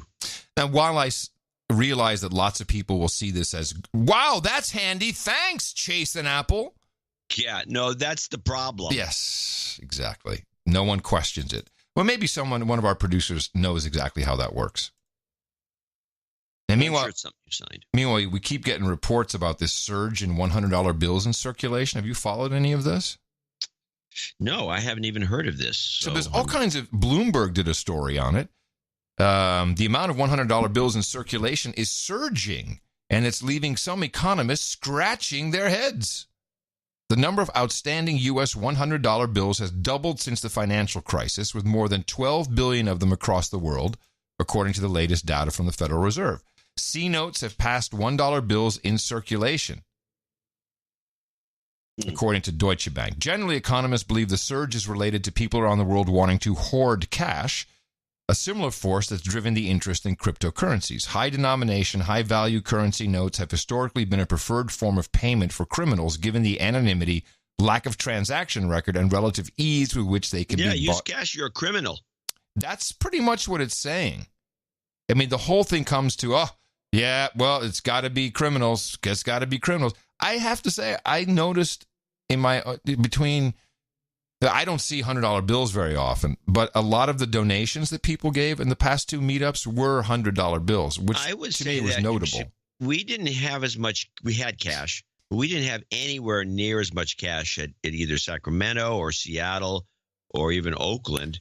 And then the Oakland one, we also had Berkeley, but it's because it's all paid in Oakland taxes. One had cash, but as I think JC was there, and he pointed out that it seems as though there was a nearby ATM, and so people that didn't bring any donations, they felt guilty. Right, but the ATM doesn't spit out hundies. Right, there's always 20s. Yeah.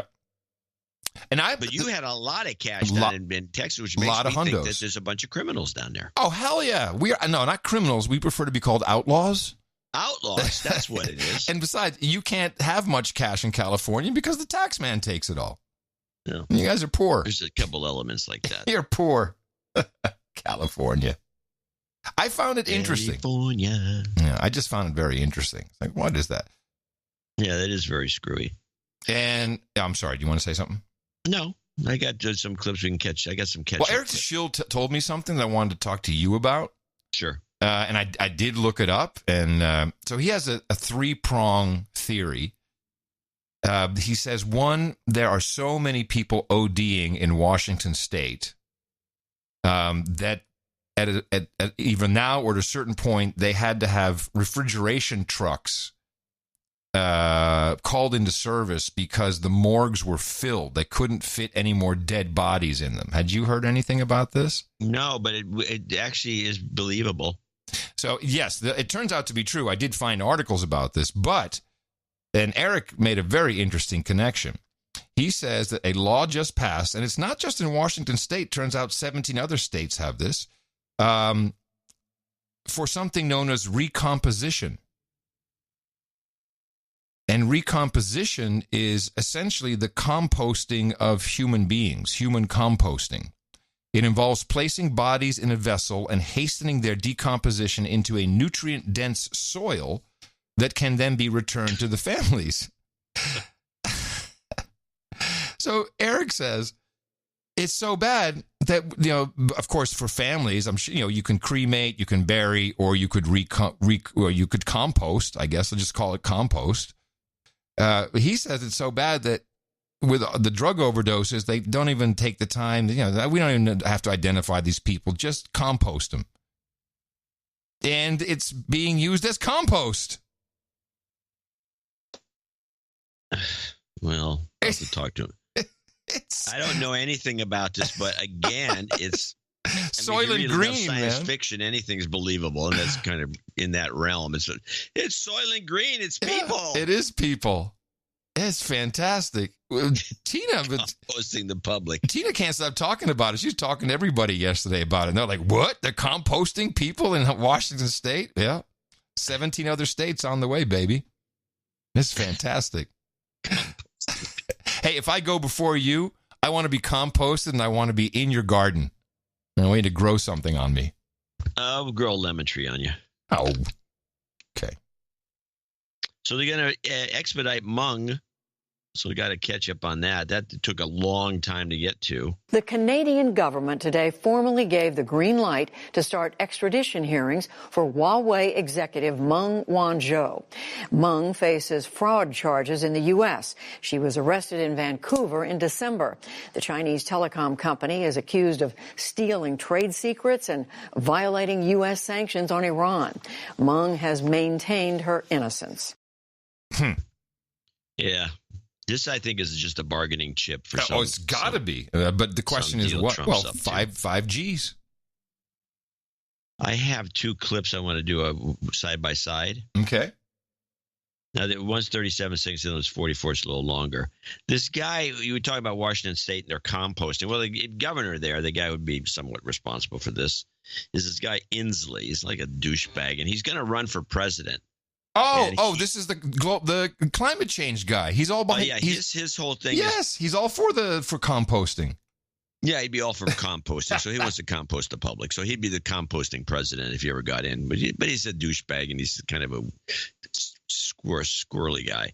But he's going to run for president, and so he's not going to get anywhere. But he's going to run for president because he thinks he can do it. And he's going to be on a sole the only thing is in his platform is stop global warming. So the two operations, I got two clips. I got him, the announcement, the long announcement, which is the PBS announcement. And then I want to contrast it to the Democracy Now! Announcement because of a punchline at the end that I think Democracy Now! Thinks is a good thing, but it just makes me laugh. But let's play PBS. Washington State Governor Jay Inslee announced today he's running for president, joining a growing Democratic field. The former congressman led the Democratic Governors Association in 2018 when the party flipped 7 gubernatorial seats in its direction. Inslee told supporters in Seattle that combating climate change will be the centerpiece of his campaign. Because I believe our ability to rise to any challenge. This we know. We are the first generation to feel the sting of climate change, and we are the last generation that can do something about it. Inslee is the 13th Democrat to launch a presidential bid. Okay. So he's just a climate change guy. By the way, I can't wait till June when we get to see the first debates. This is going to be the greatest show on earth. Oh, yeah. This is but so now, nice. the way Democracy Now! Handles it, because Democracy Now! Is so all in on climate change to such an extreme that they actually added a kicker at the end that they thought would be a plus, I think. And I heard it as, oh, my God, conflict of interest. This is hilarious. Washington State's Democratic Governor Jay Inslee announced today he's running for president in 2020.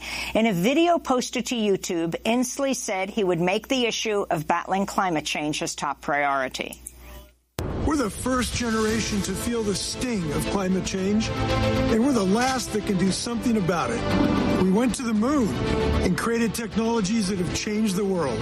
Our country's next mission must be to rise up to the most urgent challenge of our time, defeating climate change. Governor Inslee will formally announce his candidacy today at a solar panel company in Seattle. I saw that at the solar.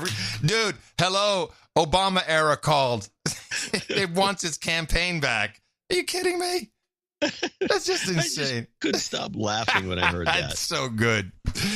Tonight on 60 Minutes, is more child abuse. Tune into CBS, the child abusing network, as they will speak with the children who have, by themselves, almost single-handedly, because they're just that great, have filed a lawsuit against the federal government. You're 11 years old and you're suing the United States government. That's not what most 11-year-olds do, right? Yeah.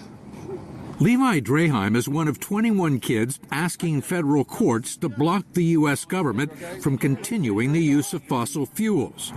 They say it's causing climate change, and they've amassed 50 years of evidence that's already forced the government to make some remarkable admissions. So you've got them with their own words. It's really the clearest, most compelling evidence I've ever had in any case I've litigated in over 20 years.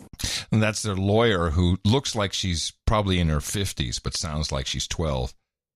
So I can't wait for that. More child abuse. I'm working on a full report about some of these children and the parents they belong to. I don't know if you want to use these, but I got a couple of clips from Amy Goodman again, and they brought in that 16-year-old. Greta Thunberg? No, not the. No, we're talking about the black girl who said, "We voted you."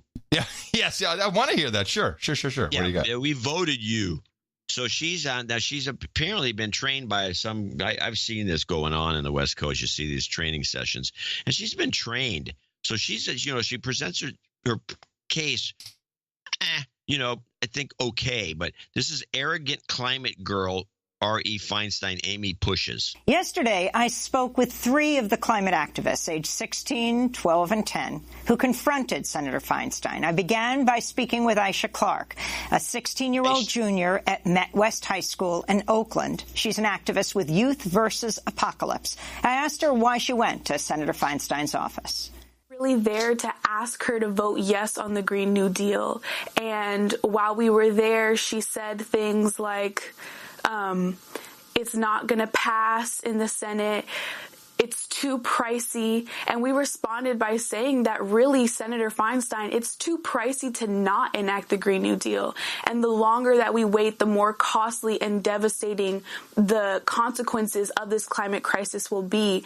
And that, frankly, we understand that the Green New Deal may not pass in Senate right now because we know that the Republicans hold the majority, but that it's important that our politicians take a stand and say that they are in solidarity with us and that they understand the weight of this climate crisis, and that so that we can start to build the momentum for when we do hold the majority in Senate and it'll pass right away and we can really take needed action. And Senator Feinstein has been in the Senate for over a quarter of a century. Your answer to her when she responded to all of you in her office saying she has a lot more experience than you do, that she knows what she's doing when she introduces a resolution or a bill. She knows how to get what gets passed and what doesn't.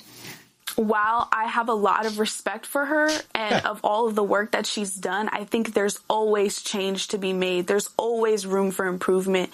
And just because she has more life experience than me doesn't mean anything, because I am the one who is experiencing most directly the effects of this climate crisis. I'm the one who has to miss school because of smoke days. I'm the one who has to worry about flash floods and mudslides and fires. I'm the one who is at the forefront of those experiences. So I should be the one who is telling her what needs to be done to be changed, for that to be changed. Oh, won't somebody please think of the children? Wow, how abusive.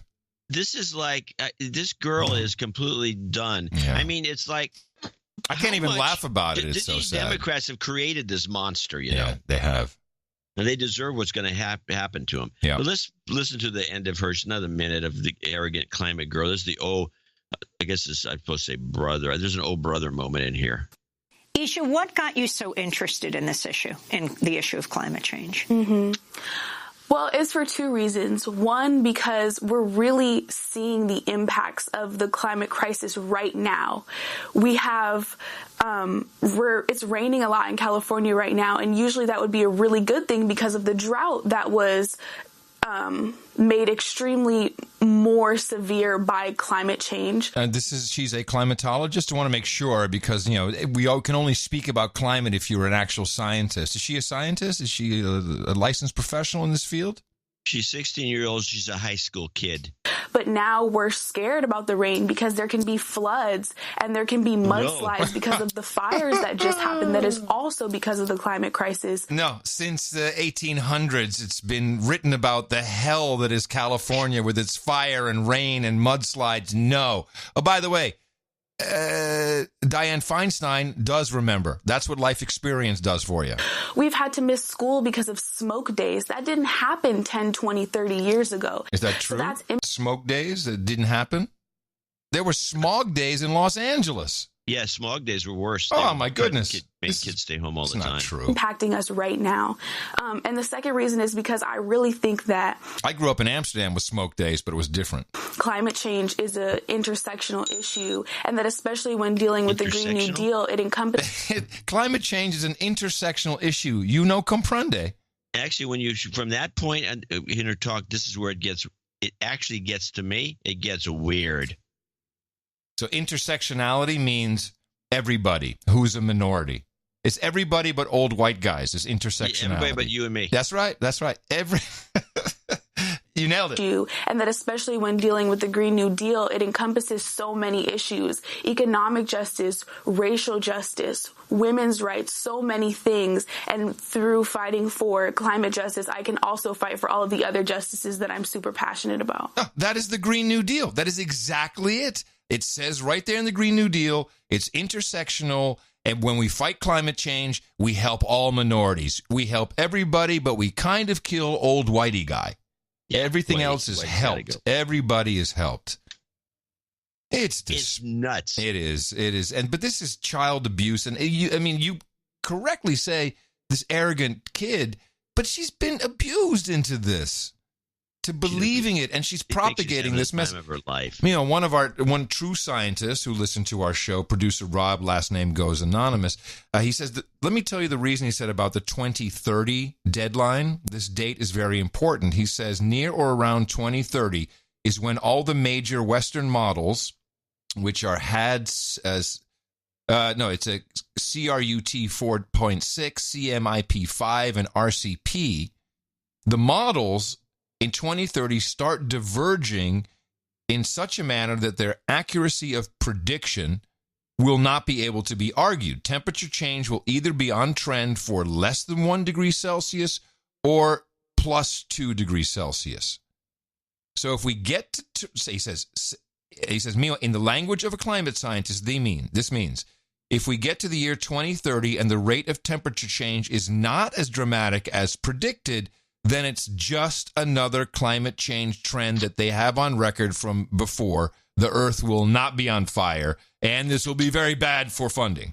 This is why the Chinese know this. Yep. That's why when they did their climate deal with the Paris Accords, they said that all implementation takes place after 2030. Of course. Remember that? Yes, and everybody said, oh, Obama's a genius. He got the Chinese to sign up. After 2030, and nobody, I don't get how nobody got all bent out of shape by that. Okay. Because no one wants to be called I'll tell you why. We got to take our final break, but here is Trump's climate czar. He is an interesting fellow. His name is William Happer. And Happer is not just any old white dude. He is the dean of faculty at Princeton. I'd say the dean of faculty at Princeton has some standing. You know, you're up there in academia. Yeah, he's definitely some sort of academic. Well, this mofo is on edge, man. He's getting beat up, and he's starting to crack. This was CNBC, of all the innocuous, lame-ass places that you'd start to freak out over an interview.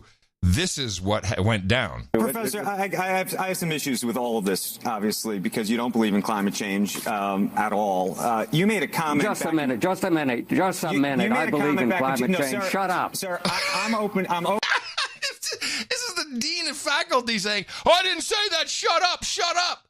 Right off the bat. He's cracking. This is not good for this man. Professor, I have some issues with all of this, obviously, because you don't believe in climate change at all.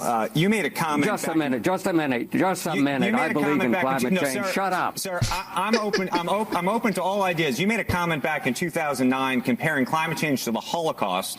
And my question is, are you suggesting when you made that comment that climatologists and climate scientists are the equivalent of Hitler and Nazis? I mean, that's what it seems like you were trying to say.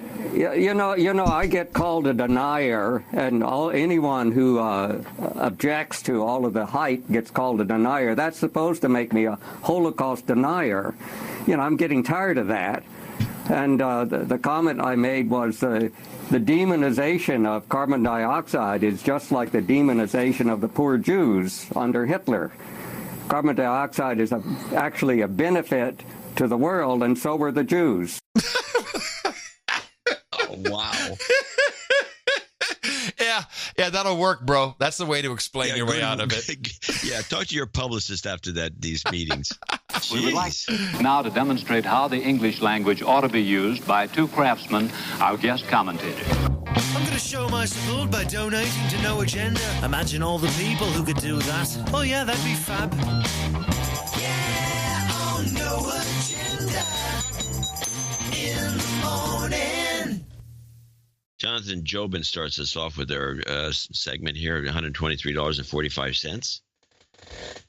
NA keeps me sane, he says. I don't know if he calls it a douchebag or a de-douching. No. Tracy Bossano in Madison, Alabama. First-time donor. My husband and I love the show. Thanks for the sanity. Requested de-douching for both of us. You've been de-douched. So that means a second one? In Huntsville. So a second we one? We will do a house-selling karma at the end for you. Hey, Baron Latikin in Houston, Texas, $100. John Robinet, $100. And, Anonymous Lesbian's back. Hey! She came in with $100, and she sent a note, which I will read. Yes. Oh, now she has to just thank you for my mental health. That's it? A big heart. Oh, well, she loves you. She loves you. Anonymous Lesbian. And then on her note where she puts it over, the little sticker over her check, she puts, please, no name. And then she puts, and I'm going to use her term, I think must be legal then, anonymous lesbo. So that's her new name. She has a new name now. No, she still calls herself anonymous lesbian, but she does use lesbo. How about just shorten it down to Albo? and Bo. Ryan Brady in Pittsburgh, Pennsylvania, 8330. Anyway, we're glad to see that she's very happy to hear she's not overboard. Please include the mail donation upon request. Okay, we got this. Ryan Couture in Bellingham, Washington, 8008. It's a happy birthday to a smoking hot wife, girlfriend. Yep, Jenna D'Amico. Smoking hot girlfriend. I don't want to jump the gun here. Mm-hmm. Sean Thorpe, San Luis Obispo, California, 6667. Sir Jackson, 6666 from Levelland, Texas. Benjamin Norman, $60. He went to the meetup. Yep. Robert Bruckner, 5555. Ross Reynolds in Manchaca, Texas. Yeah, everything was all set for the Austin meetup. I donated today so I wouldn't be a douchebag at the sponsored event. And then he says, de-douche me and call out my de-douche him, please. Okay. You've been de-douched. And then call out his douchebag friend Josh. Douchebag. Ross is the keg whisperer. He's the one from Austin Beer Works. He set it all up. Oh, good for yes. Ross. Good work. Thank you. Fantastic. Donald Cool in Windham, New Hampshire, 5510. He's the Baron of New Hampshire. He's not a man overboard, he says. Nope. He says the meaning of the picture from the Des Moines. When do you see the next picture in the next newsletter? Holy mackerel. If you're not a subscriber, make sure to become one. Not Jake, 5432. Scott Nelson in Melbourne, Pennsylvania, 5001. The following people are $50 donors, name and location, if applicable. Andrew Oxenham in Santa Ana, California. Bradley Ledin. Scott E. Knight in Lost Wages, Nevada. Jeremy Cartwright in Rockford, Illinois. Grant Clockide, you think? What do you think that is? Victorville, California. Clockide. Hard to say. Jay Cottacini in Austin, Texas. He should have dropped it off at the meetup. I guess he was there. Aichi Kitagawa in San Francisco, $50. And last but not least, Sir Brian Watson in Raleigh, North Carolina, $50. And that concludes our group of supporters for show 1117. I want to thank each and every one of them for helping the show continue at a more than a snail's pace. And thank you all again who donated the meetup. It was really good. And you see what you're doing. This is your Value for Value network, and could not be more proud of what everyone is doing. Also, people who came in under $50 for their reasons, sometimes anonymity, but a lot of you are on subscriptions. We love that. Please see what you can do to support the work at Dvorak.org/NA. Couple people need some job karma. Jobs, jobs, jobs, and jobs. Let's vote for jobs. You stop. Karma.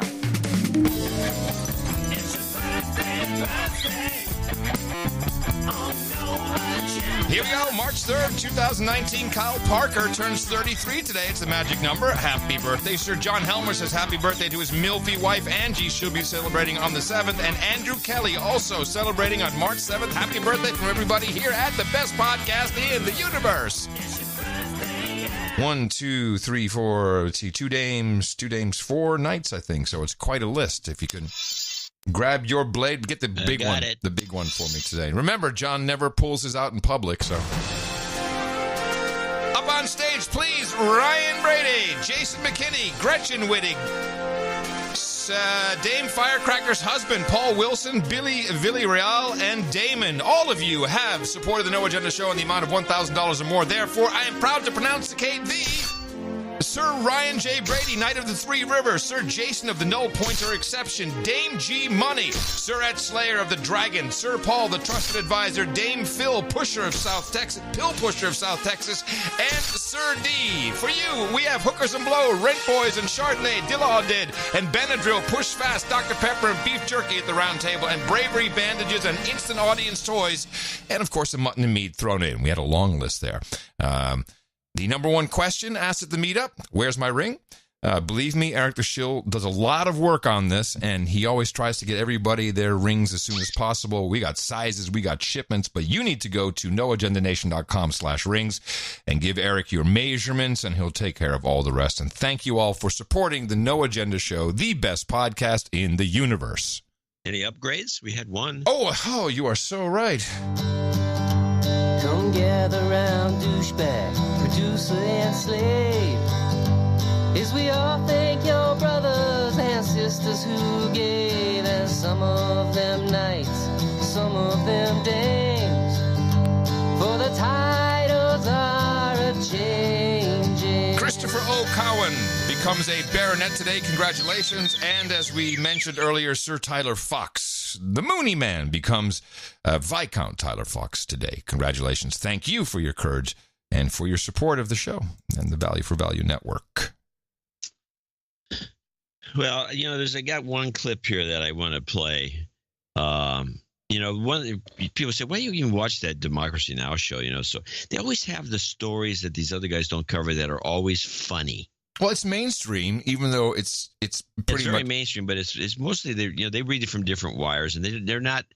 Everybody else is. They use the New York Times as this is the known fact in broadcasting. Let me answer this. The reason why is we provide a balanced diet of news and disinformation. And if you only want to look at the New York Times, I agree, you're not doing enough.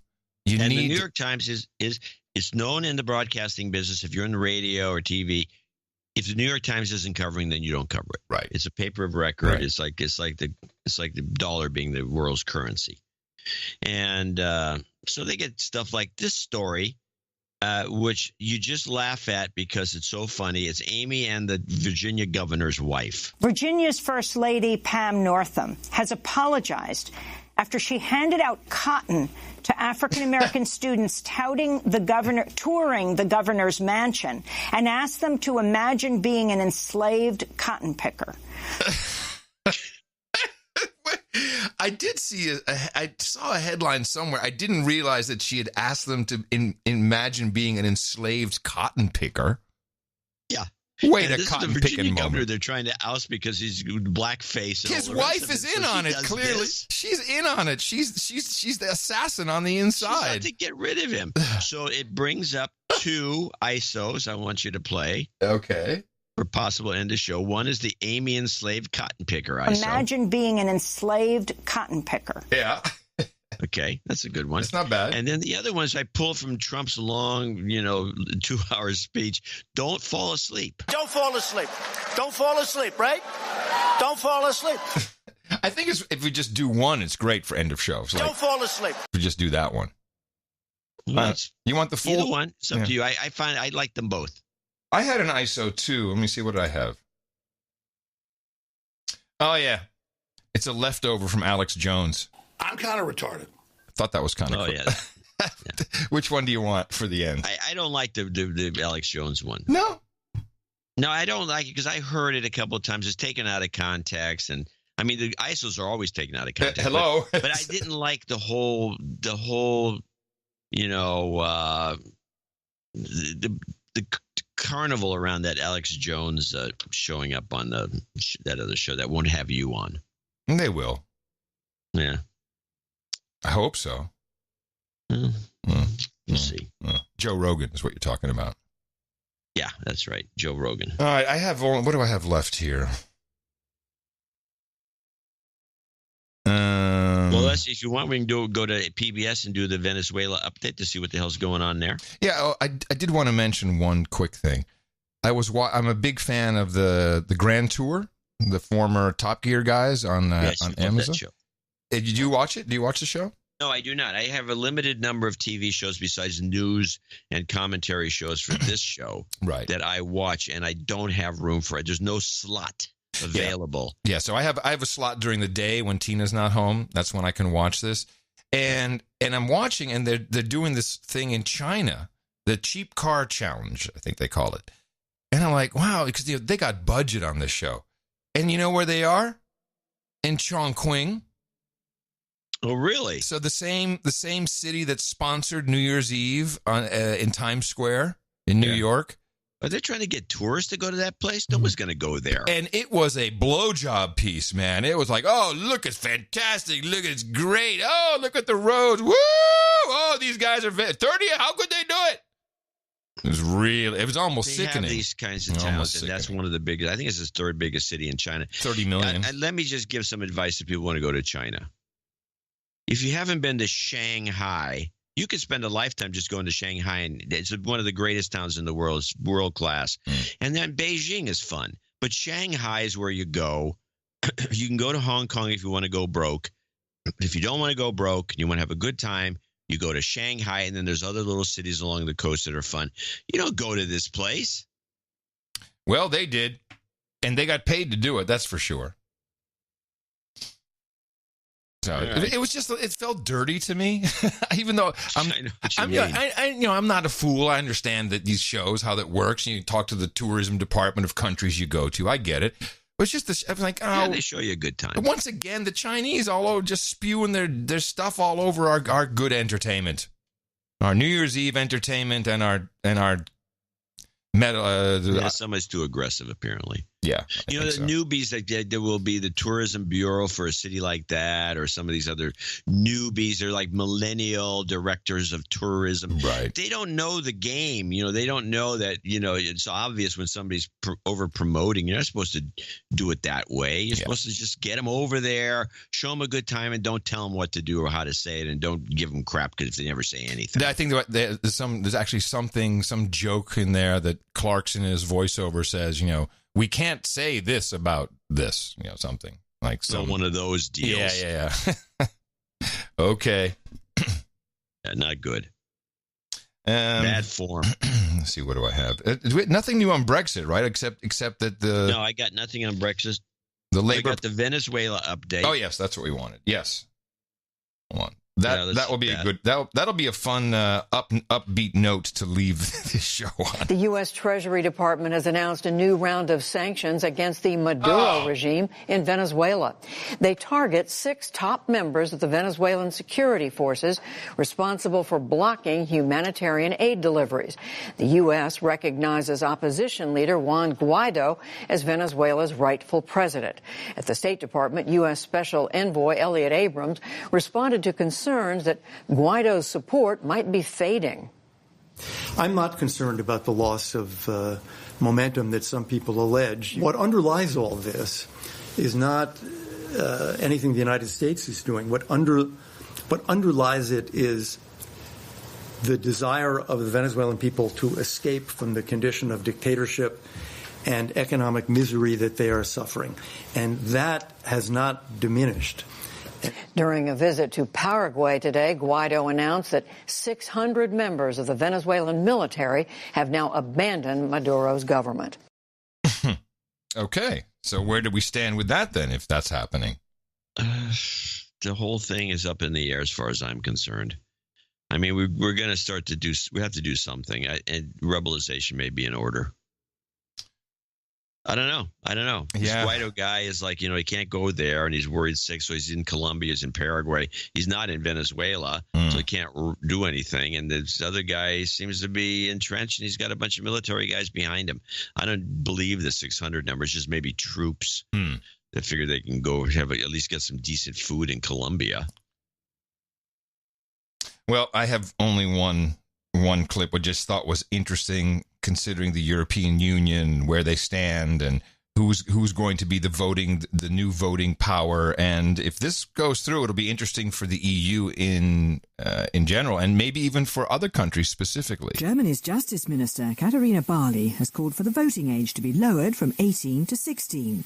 She told a German newspaper the political engagement of school pupils calling for action on climate change was wonderful. Yeah. The Social Democrats said they deserved respect for protesting every Friday to defend their future. BBC News. So the way I read this is they're so pleased with the child abuse, the results of which are, all this great coverage of climate change. They're so pleased with it, like, we need more of these children, but we need to give them some actual power so they can vote, and then, then we'll indoctrinate a couple, and then all vote for what we want, or something like that. Yeah, they hope. Well, yeah. Well, they figure, here's what I would say if you're going to take it from an elitist perspective. Not that I'm one, is like, hey, these kids are so easy to manipulate. Yeah. If we could just, find a way to manipulate it, we can be in power forever. I think that's exactly what I said. Oh. It's exactly the It's idea. not exactly what you said. It's a version of what you said. Yes. Perhaps a more comprehensive version of what I said. But the point is that I don't like this thing. They should take it and change the voting age from 18 to 21 is what they should do. Totally agree. Move it back. And that concludes your deconstruction for today on the No Agenda Show. In advance, I want to thank Dave Corbanu, Abel Kirby, Tom Starkweather, Leo LaPuke, and Darren O'Neill for the end of show mixes. Got a couple of good ones, so since we're going long anyway, might as well just roll it all out. And we'll be back on Thursday right here on No Agenda. Remember us at Dvorak.org/NA. And I'm coming to you from downtown Austin, Texas, capital of the Drone Star State, FEMA region number 6 on the governmental maps, in the 5x9 Cludio, in the common law condo. In the morning, everybody, I'm Adam Curry. And from northern Silicon Valley, where I'll say adios, mofos, I'm John C. Dvorak. Well, then I don't have to say it. Whatever he said, and such.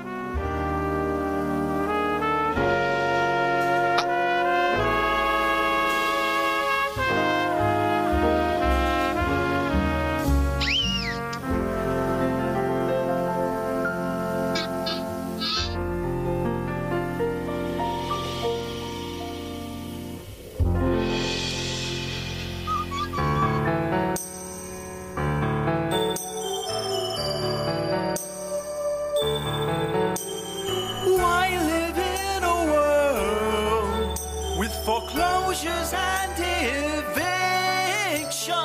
Is your home in rent control? We'll let the banks decide. You want an education? It's a right, not an investment. And if your grades are bad, don't be sad. You'll never have to pay.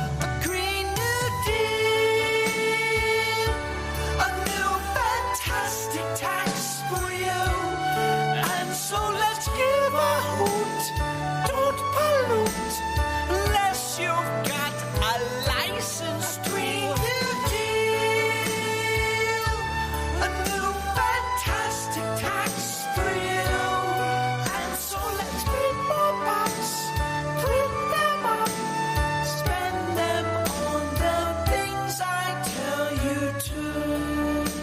if you tell a joke, if you're sarcastic, you want to talk about an agenda, if you're having fun with the audience, if you're in live television with millions of people.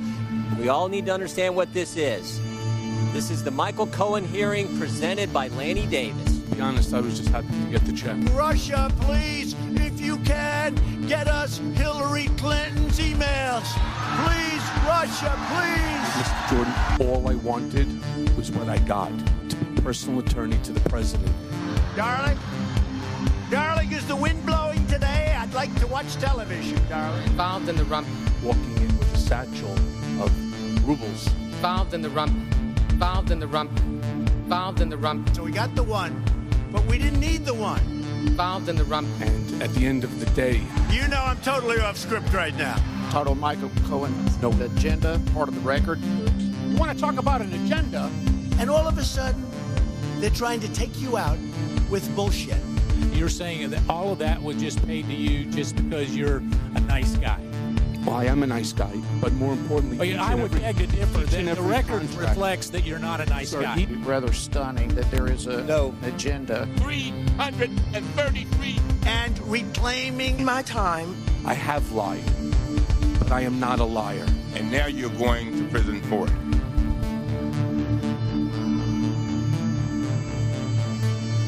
Big news for about an hour until Trump tweeted something else.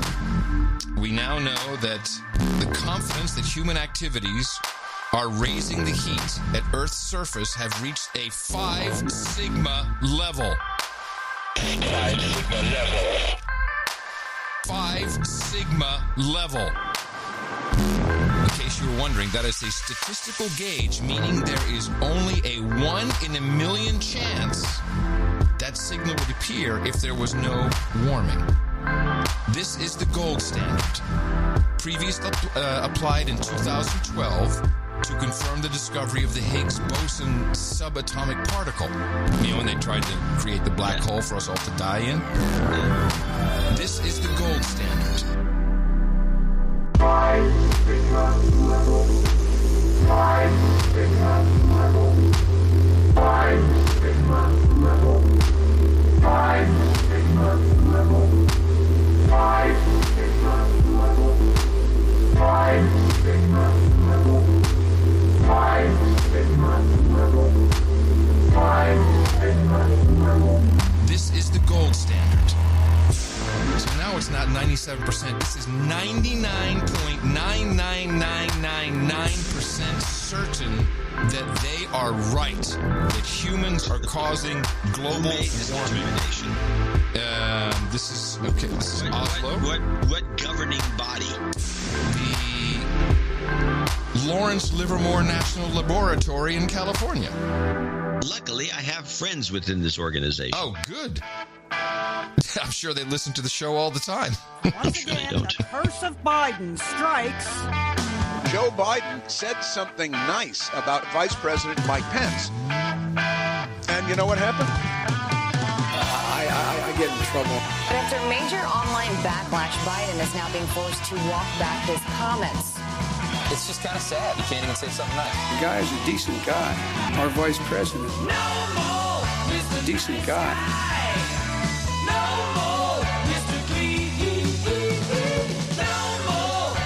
Decent guy.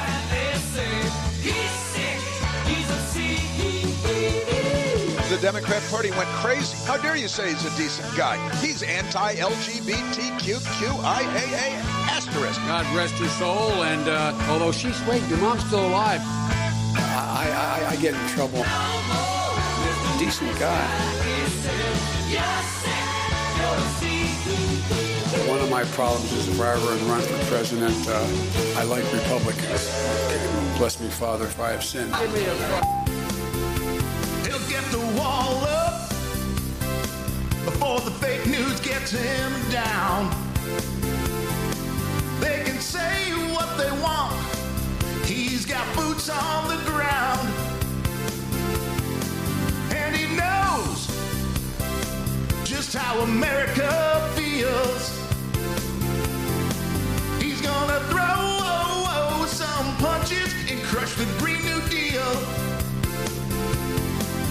Can't you see him him standing there taking questions from the mainstream machine.